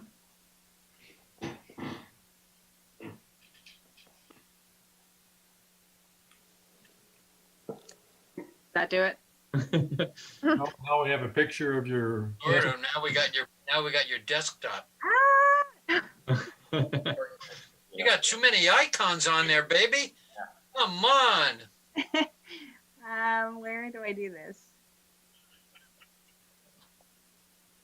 Look at that. That's And I cleaned Icon it. City I over cleaned there. it up before too. I cannot figure out how to unshare for some reason. I'm in like a weird. Worst nightmare. Oh my gosh! I'm showing you guys all my. There you go. I stopped you from sharing, Christina. Thank you. There we go. All right. Where do we go from here? We want to have, is there any comment from the public? There is someone that wants to speak. Let's see. Is that RS? Yes. I believe it's on the side end.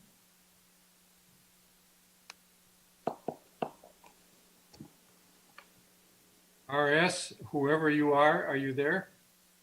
Oh, I'm sorry. This is Rocky. I'm the project manager for the owner, and I've been listening. I was unmuted just recently, so I'm not a resident. I'm only here to support the owner and Chris for the generator project. Okay. Anyone else look like they want to speak, Christina? No. Okay, I'm going to close the public comment period, bring it back to the commission for discussion and possible action. Anybody? Well, are we actually acting on this application, or are we waiting for a submission of a future submission having to do with? I think we're looking for feedback on the possible options that have been presented, like if he should be moving it to 20 feet setback, or if he should be pursuing the portable generator option, those types of things. And he's going to have to come back with a more complete proposal of whatever we suggest before we would actually approve a use permit. Okay, thank you.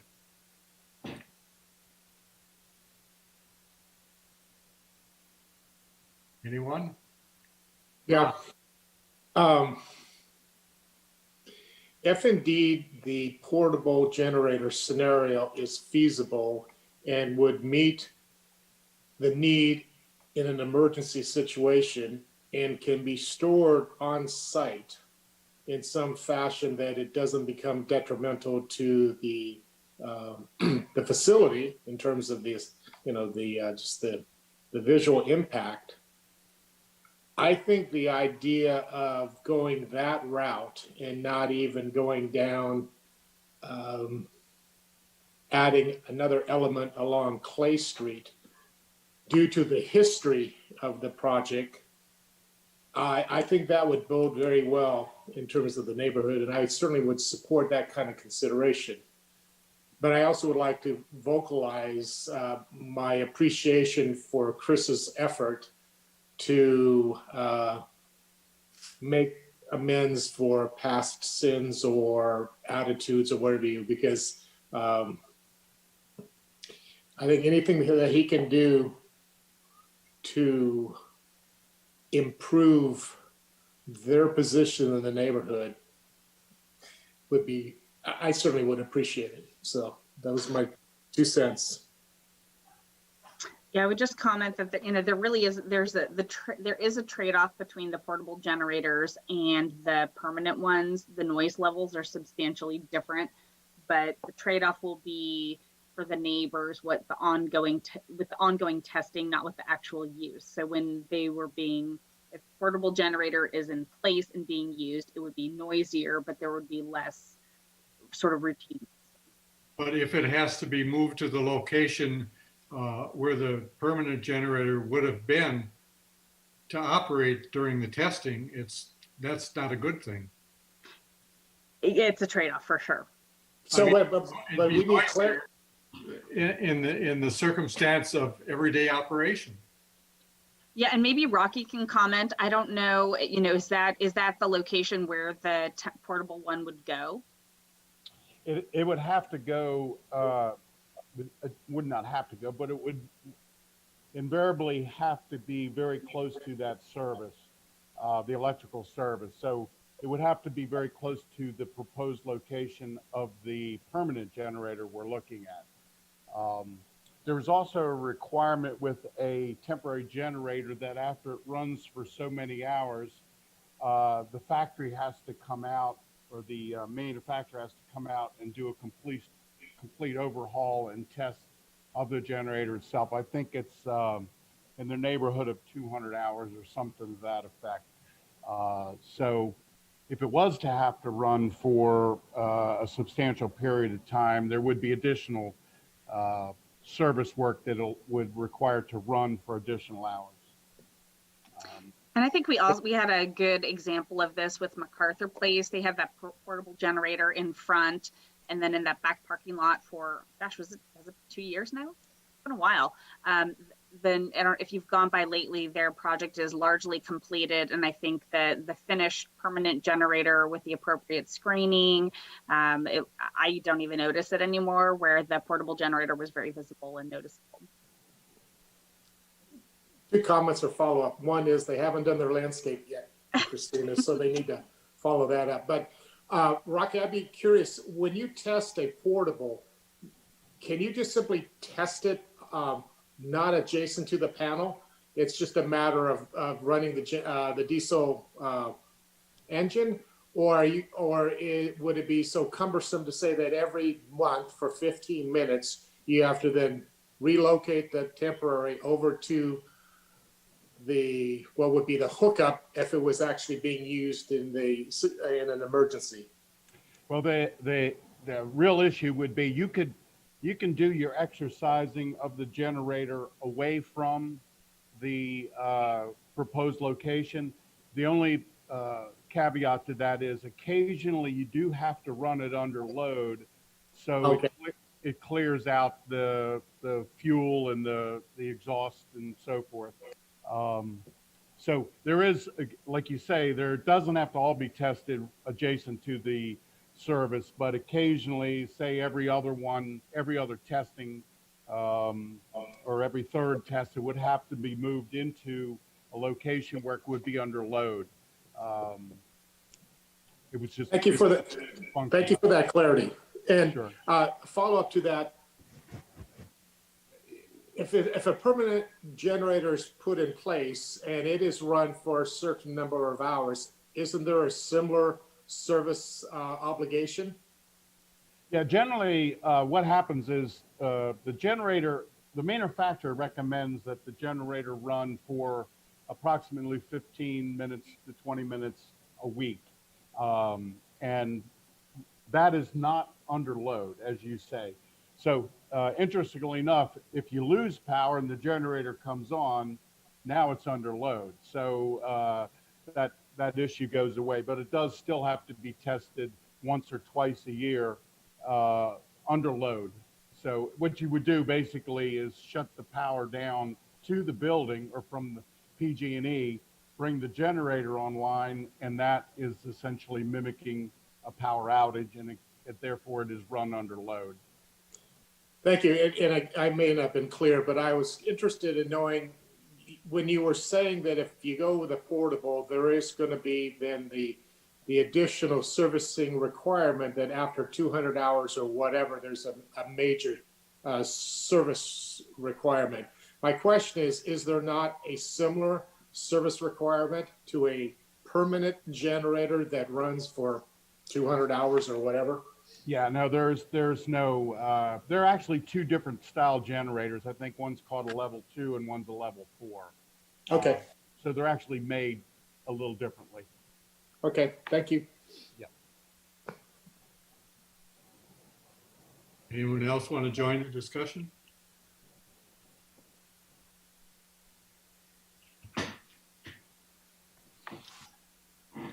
I guess I would like to see the lodge pursue the 20-foot setback option, even if that requires moving it to the west a little ways, just because that gets it further away from the property line and gives you more room to put a structure around it.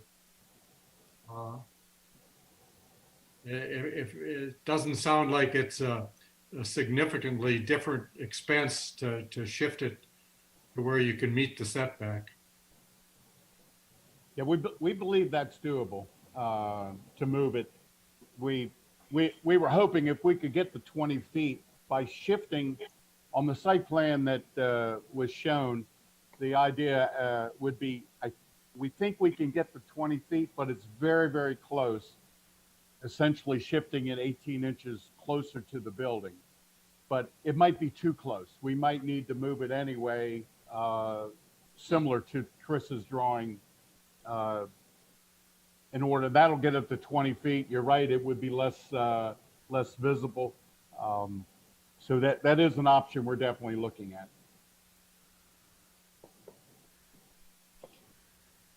What is the thoughts of the commission on coming back to us for a use permit approval prior to any design of a structure. It's going to design review.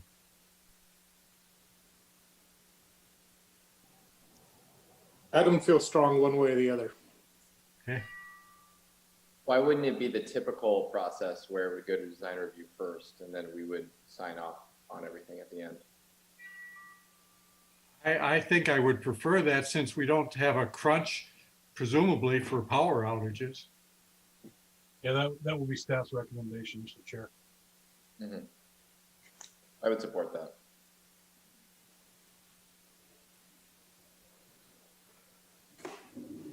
Is there any consensus on permanent versus portable?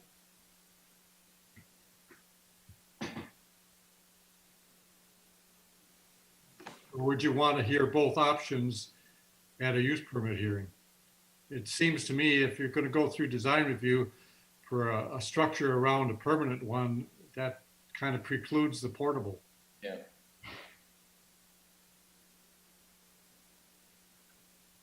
Well, my feeling is that if the portable can, for example, and maybe I'm not clear on this, but if the portable could be stored in the back parking area to the west of the property and rolled into place as needed in an actual emergency, and therefore largely tested and kept out of view by putting it in that back lot, that to me is the better option. Now I understand that it means that during an actual outage, when it's moved into the location near the panels, is not going to have the same degree of buffering or sound attenuation structure and visual attenuation either. But I don't know how many more of these power outage events we're likely to have going forward, and it seems to me that it's the better of the two options. Now, that isn't to say that I wouldn't like to see them both offered and discussed at a subsequent meeting. This is Rocky. Can I make one comment? One of the detriments, if you will, to having the portable in the back parking area is that we would have to, and we don't know how long it would take to find a trucker to actually hook up the generator and move it to the location where we would want to connect it. So there might be, it's a detriment to having one there if it takes 2, 3, or 4 hours to then move it into place. But anyway, I'm sure the owner would be happy to present both potential options here. Well, we have the complication. If we go permanent, then we perhaps need a structure around it, which delays the process to design review first. Question. I have a comment on that. With the planned power outages, we get notice now. It doesn't happen suddenly.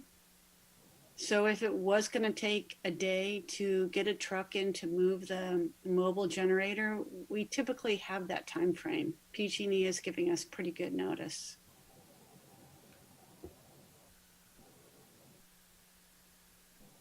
I know they did this past summer or fall.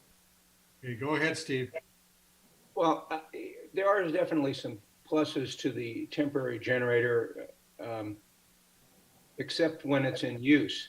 And it sounds like it's going to be noisier and less visually, or more visually apparent.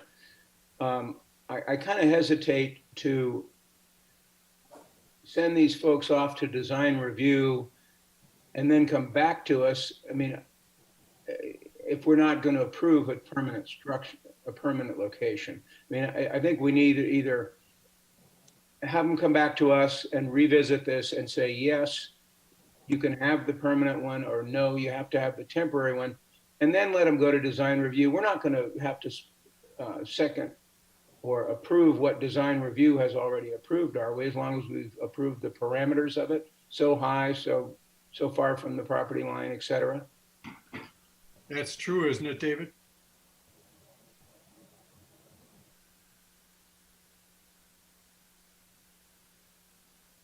I think there's going to be a lot of work done by Chris and his folks.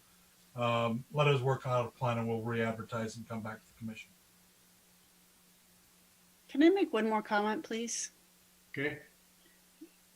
I think that whatever we decide is not as important as the neighborhood buy-in. So I just want to encourage Chris and Rocky and whoever else is involved to, this is really a neighborhood issue for the neighbors to feel part of the process, as well as some reasonable sense of input and help in making the decision. And I think that their approach of being a good neighbor, I think that's really the driving action plan here. It's not really what we like or don't like. We're just kind of the intermediary for the neighbors. So if they communicate more directly with the neighbors, I think it will help all of us feel more confident that the right decision is being made. Mr. Bohar. Along the lines of what Commissioner Neal just mentioned, I'd like to know what the real impact is going to be across the street, notwithstanding all the noise studies that have been done, because that's in some respects theoretical, I guess, unless you're really standing across the street and you're hearing the noise. I suppose, is there any way that that can be ascertained in some manner or another so that the neighbors will actually know the running of the machine is going to be about in terms of noise? I'd like to offer that right now at 10 feet, the generator has a similar noise to a lawnmower. At the property line, which will be 20 feet from the generator, I can't tell you, the study was done for 10 feet from the generator, not from the property line. So another 10 feet away, I guess it would be a smaller lawnmower, but that's roughly what the noise would be. And it would be something that in exercise cycle, it would be 15 minutes every week.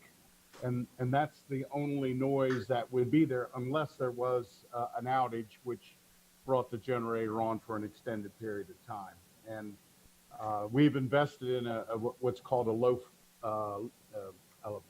sound attenuating enclosure, which brought that level of sound down as much as it could be brought down. And that's why it is only about the sound level of a lawnmower at 10 feet. And I guess I just want to, if anybody's not sure, it only runs for about 15 minutes a week, or we have talked to manufacturers, allowed us to go every 2 or 3 weeks. And it would be normally done, say, midday on a Monday, something of that nature, usually because the hotel doesn't fill up until the afternoon. But that's something we're going to clarify in the narrative that we present next month, or that was our plan anyway. Just added to that, are there any installations in our town that could be observed, listened to, just to get an idea what kind of lawnmower we've got down there? That's a great question, Joe.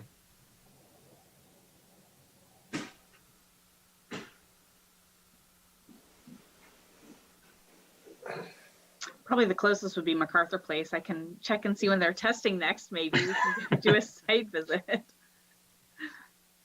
Yeah, this is a very expensive sound enclosure, so hopefully they have it. If they don't, it wouldn't be comparing apples to apples, but I guess it would give you a general idea. Mm-hmm. There's a lot of mystery to this, and if it were acceptable, neighbors would have a very clear idea what's going to happen in the future. Absolutely. I agree, Jim. I wondered the same thing. And I'm also wondering if we can take our acoustical study that was done and kind of extrapolate that out to the distance to the Saha community from where the generator's location is, so we can actually have a better idea of what that sound level will be. Because obviously the difference from 10 feet to across the street is pretty significant, and I'm not sure how much that sound's going to dissipate. I would imagine it's going to be quite a lot. But yeah, if there's an opportunity to listen to another generator, I'd be interested in that as well. The hard thing with noise is it's really subjective. So what I would consider loud might be different than what everybody else considers loud, and how the neighbors are going to perceive it. You know, it's going to be really unique depending on the individual person. And noise typically attenuates when there are blockages. So I think the primary concern are going to be, you're right, like the fence is going to block it for the noise going down, but going up to like a second story residence, not a whole lot that's going to block that sound level. And we don't really have a way to model that. And then, we have our noise standard, which is measuring at the property line. It's a complicated issue. Chris, when do you feel that you'd be ready to come back to the Planning Commission if you were to come to us first? I believe we could be prepared for next month. And one other thing, just with that, Christina, again, this obviously has a whole different impact on the Clay Street area, but we talked about adding that additional solid fence. That could be something we look at, and I mean, we'd be open to raising that to 13 feet, to completely block that back area. That would just be a question to the Planning Commission. Does a 13-foot fence, does that make sense for that area? So something else to consider. I think that would be really helpful information for the commission, is just to have Mr. some Mayor, options. Mr. Chair, sorry. There's a lot of dynamics going on here, the least of which is noise. There's a lot of process questions, a lot of noise questions. I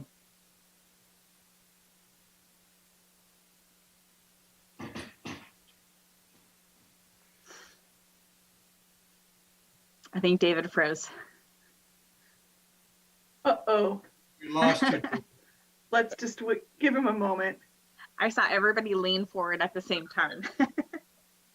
Waiting with bated breath.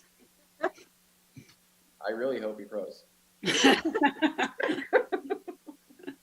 alternative is not good.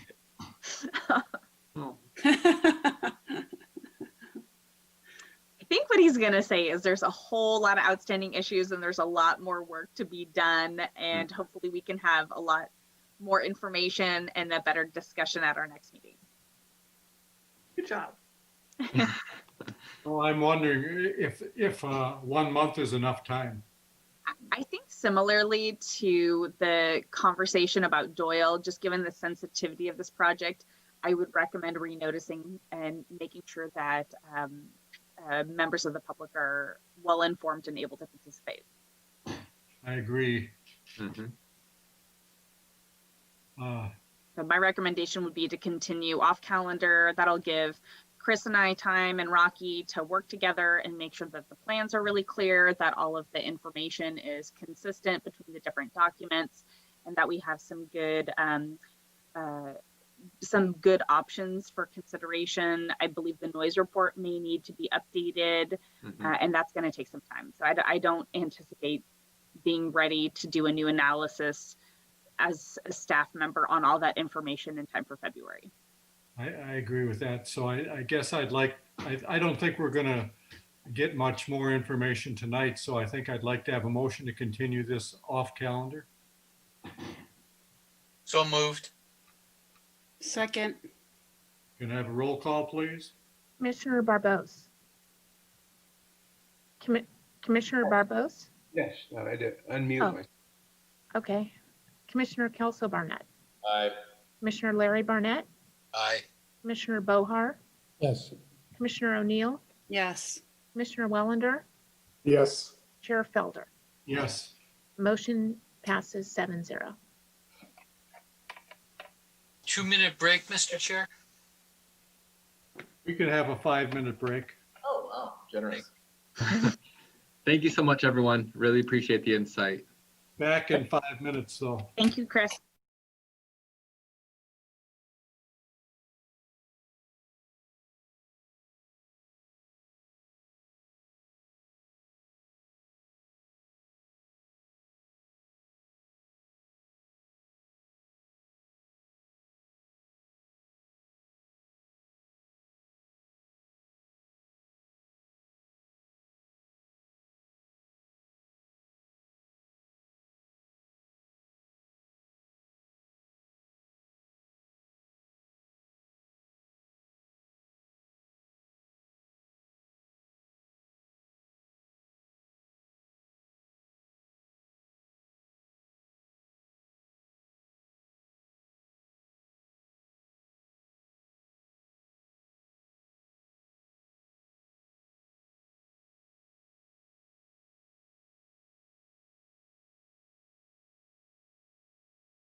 5 minutes is just about up. If we can get, we're missing Sheila, Christina, and David.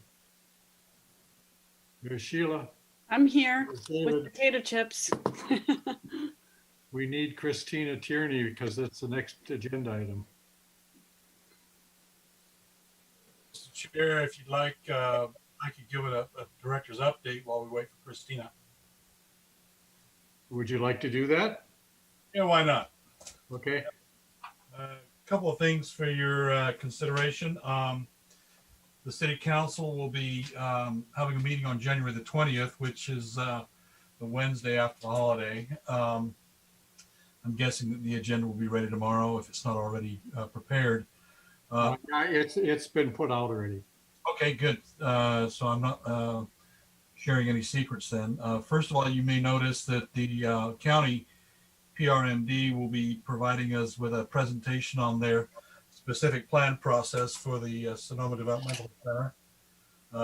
Brian O. from the county will be there to do that. Secondly, we'll have the second reading of the zoning code updates. So that's kind of fun. That was the first batch that we did before the end of the year. That'll be the second reading, so that'll be on consent. So 30 days thereafter, we'll have those new code changes in place. So thank you to Christina. Oh, she's here now. And then also your commission for getting that done. And we are working on a schedule for the other items that you'll be dealing with one here in a few minutes, but we'll be rolling that out later on in this first quarter.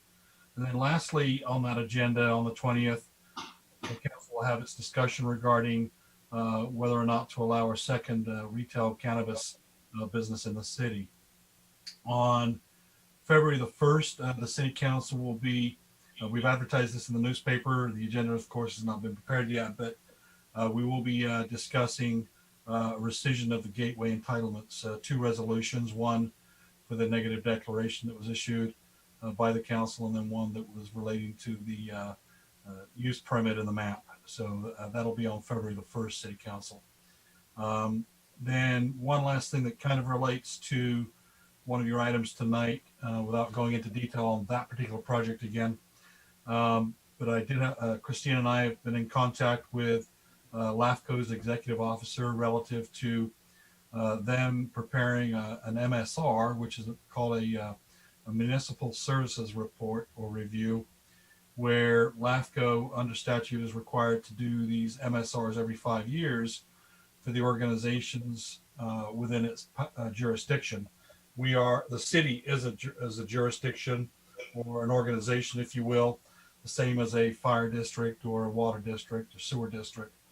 And under Cortese and Turksburg, they're required to do them every 5 years. Our last one was 2006. So I've asked the chair to prepare one, or at least, the executive officer to prepare one. He's going to the LAFCO commission on February the 3rd that will precede your meeting on the February the 11th. So he'll be asking the board to authorize the expenditure of funds to our MSR to update that report for us. That concludes my comments, Mr. Chair. One more question for you. Is there any word on when the city council is going to review the commission appointments? I believe that'll be after February the 1st, when Councilmember Hunley is no longer a council member. I believe there may be a discussion. I'd have to look at the agenda as far as a discussion on that repositioning.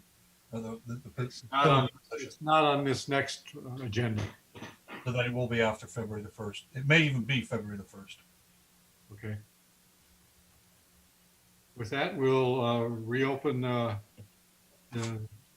meeting for the public hearing, and we'll go on to item 8.2, which is a discussion, consideration, and possible action to recommend to the City Council the introduction and adoption of ordinances amending the City of Sonoma Municipal Code, including sections 1918, 1920, 1922, 1924, 1926, 1928, 1930, 1932, 1934, 1936, and 1992. Christina. Thank you. Well, David just stole part of my presentation, so. All right. Can you guys see can you see the presentation? Yep. Can you see my screen or the presentation? I can see the presentation. There's something about screen sharing with PowerPoint and a presentation that is confusing. Okay, so as David mentioned, the first round of amendments have worked its way through the ad hoc, through the Planning Commission, the first reading of City Council, and are moving forward to the second reading. And the ordinance will go effect on February 10th if it is adopted. At our last Planning Commission hearing, we discussed the definitions of coverage and site coverage and a lot of the sort of tangential issues with that objective standard. And we are here tonight to revisit the proposed definition, which was crafted by in the Planning Commission hearing by the Commission, as well as proposed amendments to the planning area tables. And just real quick recap. So in our code, we use 3 different terms for the same standard. We have coverage, lot coverage, and site coverage with various definitions. And as I mentioned, the recommendation of the ad hoc committee was to remove coverage and lot coverage from the definition section. And they also requested that the Planning Commission review the definition of site coverage and propose some alternative language. We did that in December. And at the end of the meeting, the direction to staff was to return in January to amend the planning area standard tables, as well as Chapter 1992, so that we are ensuring that our code is eternally consistent and that all the references to coverage are removed. So before the commission tonight is consideration of the new definition for site coverage, as well as the modifications to the planning area standards. I'll just read briefly the existing definition. Site coverage means percentage of total site area occupied by structures and paving for vehicle use. Structure/building coverage includes primary structure, all accessory structures, e.g. carports, garages, patio covers, storage sheds, trash, dumpster enclosures, etc., and architectural features, chimneys, balconies, decks above the first floor, porches, stairs, etc. Structure/building coverage is measured from exterior wall to exterior wall. Pavement coverage includes areas necessary for the ingress, egress, outdoor parking, and circulation of motor vehicles. So before you now should be our proposed changes. And so the blue is indicating the new proposed language. The black is the existing language that we are keeping, and the red is the ancillary language proposed for removal. And so the action tonight would be to recommend that the new definition of site coverage be read as site coverage means the percentage of total site area occupied by structures and areas necessary for the ingress, egress, outdoor parking, and circulation of motor vehicles. And essentially the structures, it will be relying on the definition in the Chapter 1992 for structures. And then in the planning area tables, the modifications are to edit so that it says site coverage instead of coverage, and then to remove some of the descriptive language in the table. For example, in the red, it has a description of floor area ratio and site coverage, and the intent is to promote the use of the definition section to ensure internal consistency moving forward. There's a lot of language in these sections. I think the intent was to help members of the public who might not be in the habit of looking at the definition section. But over time, as changes were made to the definitions, it really just caused a lot of internal inconsistency with our code. And so I think this is from the northwest planning area. So we have the addition of site in front of coverage in 2 places, and then the removal of the clarifying language in red in the second column. And that summarizes my presentation tonight. Can I answer any questions?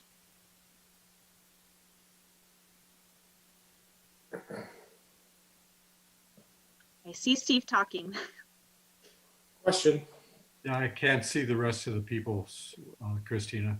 Okay, in the previous definition, we talked about the measurement of structures from the outside to outside wall.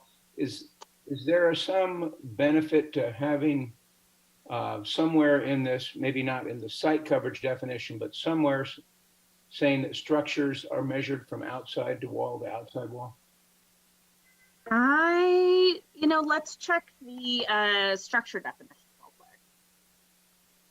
'Cause I think that's where we would want that.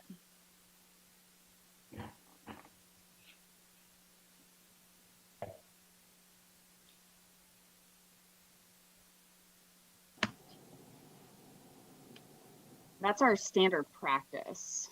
Yeah, within the, this is David, I don't know if you can hear me, I think so, I can't see my icons on and off, but the theory behind doing a calculation is whether it's permeable surface or impervious surface. And clearly when you go from exterior wall to exterior wall, that synchronizes well with the increased amount of impervious surface. So that'd be how we would construe it without it actually stating that. But we can certainly add that language in if it needs to be clearer. Would that go in the definition of structure? If it's not, we could certainly put it there. So structure states, structure means anything constructed or erected, the use of which requires attachment to the ground or attachment to something located on the ground. For the purposes of this development code, the term structure includes buildings. Yeah, and I've never known a zoning code to measure on the inside wall. It's really, again, a percentage of impervious surface. I would guess that in my experience, I agree. Most codes are referring to exterior wall to exterior wall.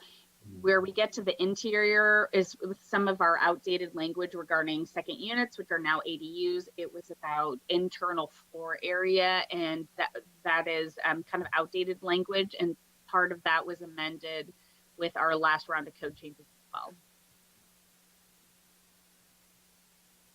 I don't see anything wrong with adding that sentence in the definition of structures if we want to be very explicit. But how else would you measure a structure? You would never measure a structure from the interior space. So it's probably superfluous. I would recommend adding it because then you can avoid any kind of argument somebody might have saying that the internal square footage is X, and so that's the number that should be used in the calculations. Yeah, I think what we could do is we could say for the purposes of calculating site coverage, it is the building is measured from exterior to exterior. Just add a sentence similar to that. Well, that's one of the sentences that was stricken from the definition, and you could just add it back in. Yeah, that's easy. Mm-hmm. You add that one sentence about structure building coverage is measured from exterior wall to exterior wall back into the site coverage definition. Well, no, I think you just make that part of the structure definition. Well, okay. Yeah, that's fine. Could I bring up one point? Yeah. It just has to do, I just want to make sure that there's no confusion when we're looking at the definition in the municipal code with respect to floor area and floor area ratio area, because that sometimes kind of correlates when we're looking at site coverage. There are some exclusions. So I just wanted to be clear that the intent of us like really tightening up the site coverage is that people don't get confused when they're looking at the floor area exclusions. So there are some things like porches and cellars and attics and detached garages are actually excluded from floor area ratio if they're up to 400 square feet. So I don't know if we've really thought through. I just want to make sure that, there's no confusion when somebody's reading floor area and then they look to the site coverage and that there might be a conflict. That's why I just wanted to bring that up. Is that in the definition in section for FAR? It is, and that is one of the reasons that we're cleaning up that language in the table. So in the planning area tables, there is language about exceptions to site coverage, but it wasn't in the definitions. So Commissioner McDonald's absolutely correct. It is confusing. They're very similar, but they do have different definitions and they have different numerical standards in our code. So I guess what my point is that we would be taking the more conservative approach when we're looking at site coverage. So for example, a detached garage would be included in site coverage. It might not be included in floor area ratio or floor area. I don't know. But anyway, those are my questions. And typically in our code, the site coverage standard is higher than the floor area ratio. Okay, that's it. It's the more conservative. Yeah, for example, so I've got the Northeast planning area on my screen right now. So FAR is 0.05 and coverage is 10%. Okay. And, in the past, we've had directors making interpretations of things. So I just wanted to make sure that we're going to these extraordinary steps to make clarifications that there might be something in, that just says, when we're looking at this section that site coverage takes precedent or something when we're looking at site coverage. And you know what I'm saying? Yeah, it's definitely complicated. I mean, so you have to meet both. I think as we move forward with these zoning code changes, right now we're really focusing on the meat and potatoes and, what are the definitions? What are we talking about? But the devil's going to be in the details and the numerical changes. So down the line, we might find out, and very likely we'll find out, that there are some conflicts that we need to address. But this is a really good first step, just making sure that we're all on the same page about what we're talking about, at least. Thank you.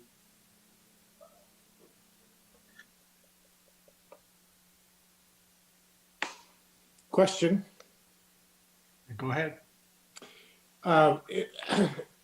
If I understood correctly, Christina, one of the goals we have is, one of the problems is that we've had different things scattered throughout the code, correct? Correct.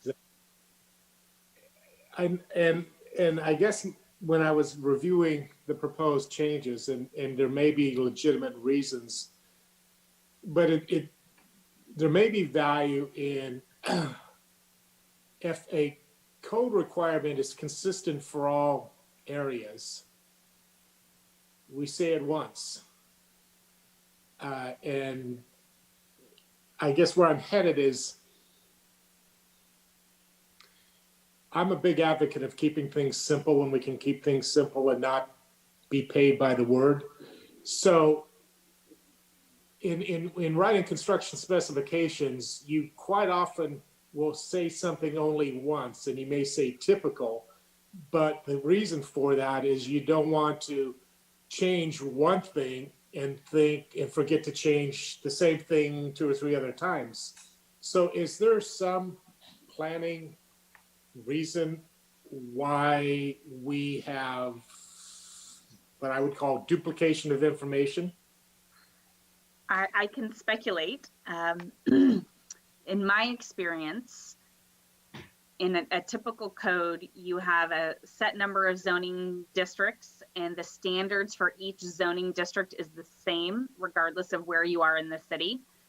When we went to these integrated design guidelines being merged into the code and introduced the planning areas into the code, I think that I'm sure there was an intention and purpose at the time, but the effect is that we took a 2 mile by 2 mile city and made it very complicated for developers to figure out, how do you build in one neighborhood versus the other, and what is the marginal benefit to having these slight differences, so that, on my street the standards are one way, and half a mile over we have different standards. So I think that you're absolutely right, and that's going to be one of our next steps, is really looking at what we are achieving through the minor differences in these different planning areas, and anything that we can streamline through having standards by zoning district, so it's consistent citywide, I think will be a really interesting topic for discussion. Thank you. Well, if I can just add a piece to that, the planning area standards was an attempt to identify and define the characteristics of within that planning area, and therefore come up with standards that were, for lack of a better term, in tune with the existing conditions, so that we didn't end up with wildly divergent proposals in a given planning area. That was the basis of it. To the extent to which it's been confusing for developers, I can't speak to that because I was never on the planning department end of it where there was any confusion that was brought to my attention. But the basis of the planning areas, there was actually a reason for it. It wasn't just to add complications for the sake of complication. It was based on an analysis of a given area.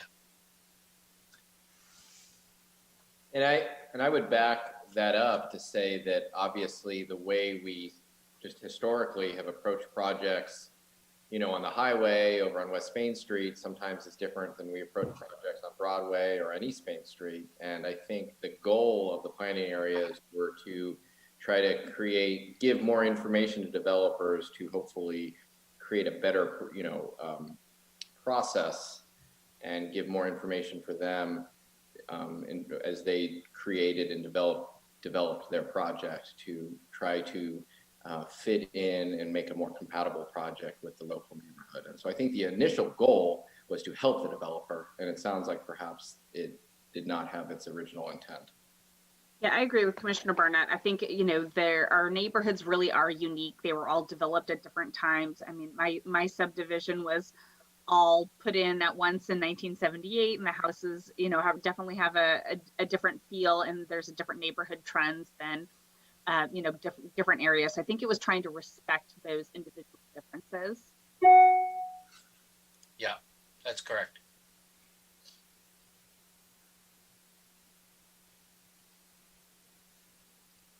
Are we through? You need to open it up to the public, Mr. Chair.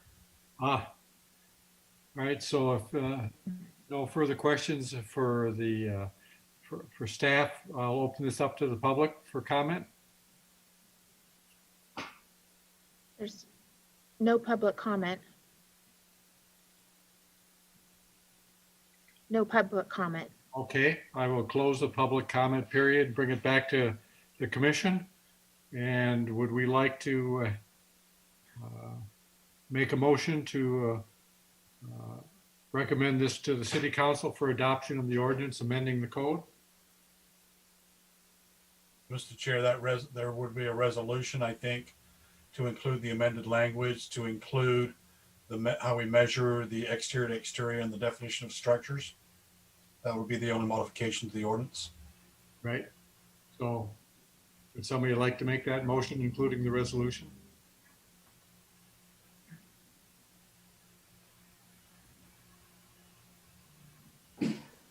Sure, I'll make it. I'd like to make a motion to accept the resolution with noted inclusions. How's that for something? Who seconded it? Second. Thank you. Roll call? Commissioner Barbos, Yes. Commissioner Kelso Barnett, Aye. Commissioner Larry Barnett, Aye. Commissioner Bohar, Aye. Commissioner O'Neill, Yes. Commissioner Wellender, Yes. and Chair Felder. Yes. The motion is approved 7-0. Okay. Moving right along, we have had issues update. There are no items for discussion, so we're on to comments from the commission. Yes, sir. Go. I was taken aback by the nature of the structure on First Street East, south of Napa Street. The street, as you know, has been kind of closed off and just available for pedestrian access. But there's a structure that's gone in, I guess, what is that, Pangloss on the corner there? there's a structure that's gone in there of steel posts and aluminum roof and decking and joists. And I mean, I knew when we approved this idea of some parklet outdoor seating area concepts that that it was going to be an administrative over-the-counter process, but I never, in all honesty, envisioned something that was as extensive, as expensive, and as permanent looking as what's gone on there on First Street West. So I would like at some future meeting to get some clarification about whether or not we actually have some standards in terms of size and appearance and other things, because I'm just dumbfounded. Well, question for David, are these just temporary structures that have a limitation on time-wise? So let me do this. Rather than respond to it without being an agendized item, we'll send out an email communication to you all as commissioners explaining the temporary nature of that structure and how it was permitted through our city process. Okay. Any other comments from commission? Yeah. Ms. Ron? David, do we have any more updates about some of the past projects? Anything happening with Sonoma Motors? What's happening with the hotel? Any good news about lawsuits? Well, I did mention earlier about Gateway. That one is going to be on the council's agenda February the 1st. No other updates on the other litigation for Jasper or Sonoma Cheese Factory. With respect to the other projects, we could do in that memo, we could probably do an update on some of them. If there's any in particular that you're interested in, let us know. We can distribute a memo. Mission Terrace, or that housing thing, is that dead? The one off of East Spain behind near the La Casa? The Mission Square? Yeah, Mission Square. It's all expired, yeah. Okay. I had a question about a property on 5th Street West. It just is in escrow. It's looks like it's a substantial property, and it has a potential for being a potential infill housing site. This is the one with Arthur? Yes. Yeah. And it's in escrow right now. It looks like it's like maybe 3 or 4 parcels together. Could staff give us an idea as to if anybody's approached the city talking about development potential, and is there anything that might be coming our way on that property? Is that the southeast corner there of MacArthur and Fifth? Yeah. Yeah, it's a kitty corner to that little that's radical our, parklet. if I'm not mistaken, that might be one of our housing opportunity sites. Yes. But I will put that into the email that we talk about the structure on First Street East. The short answer is yes.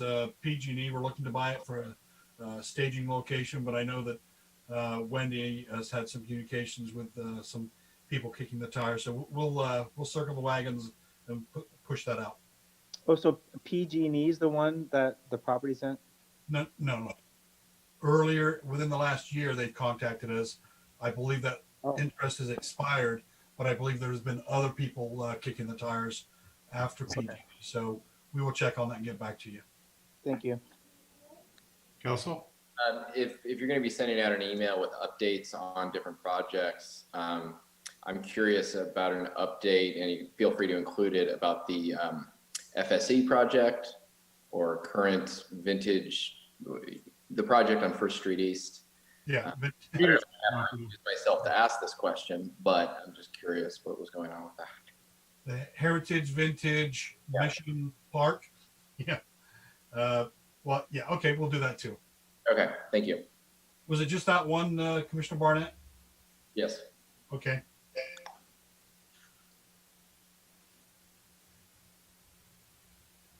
Anyone else?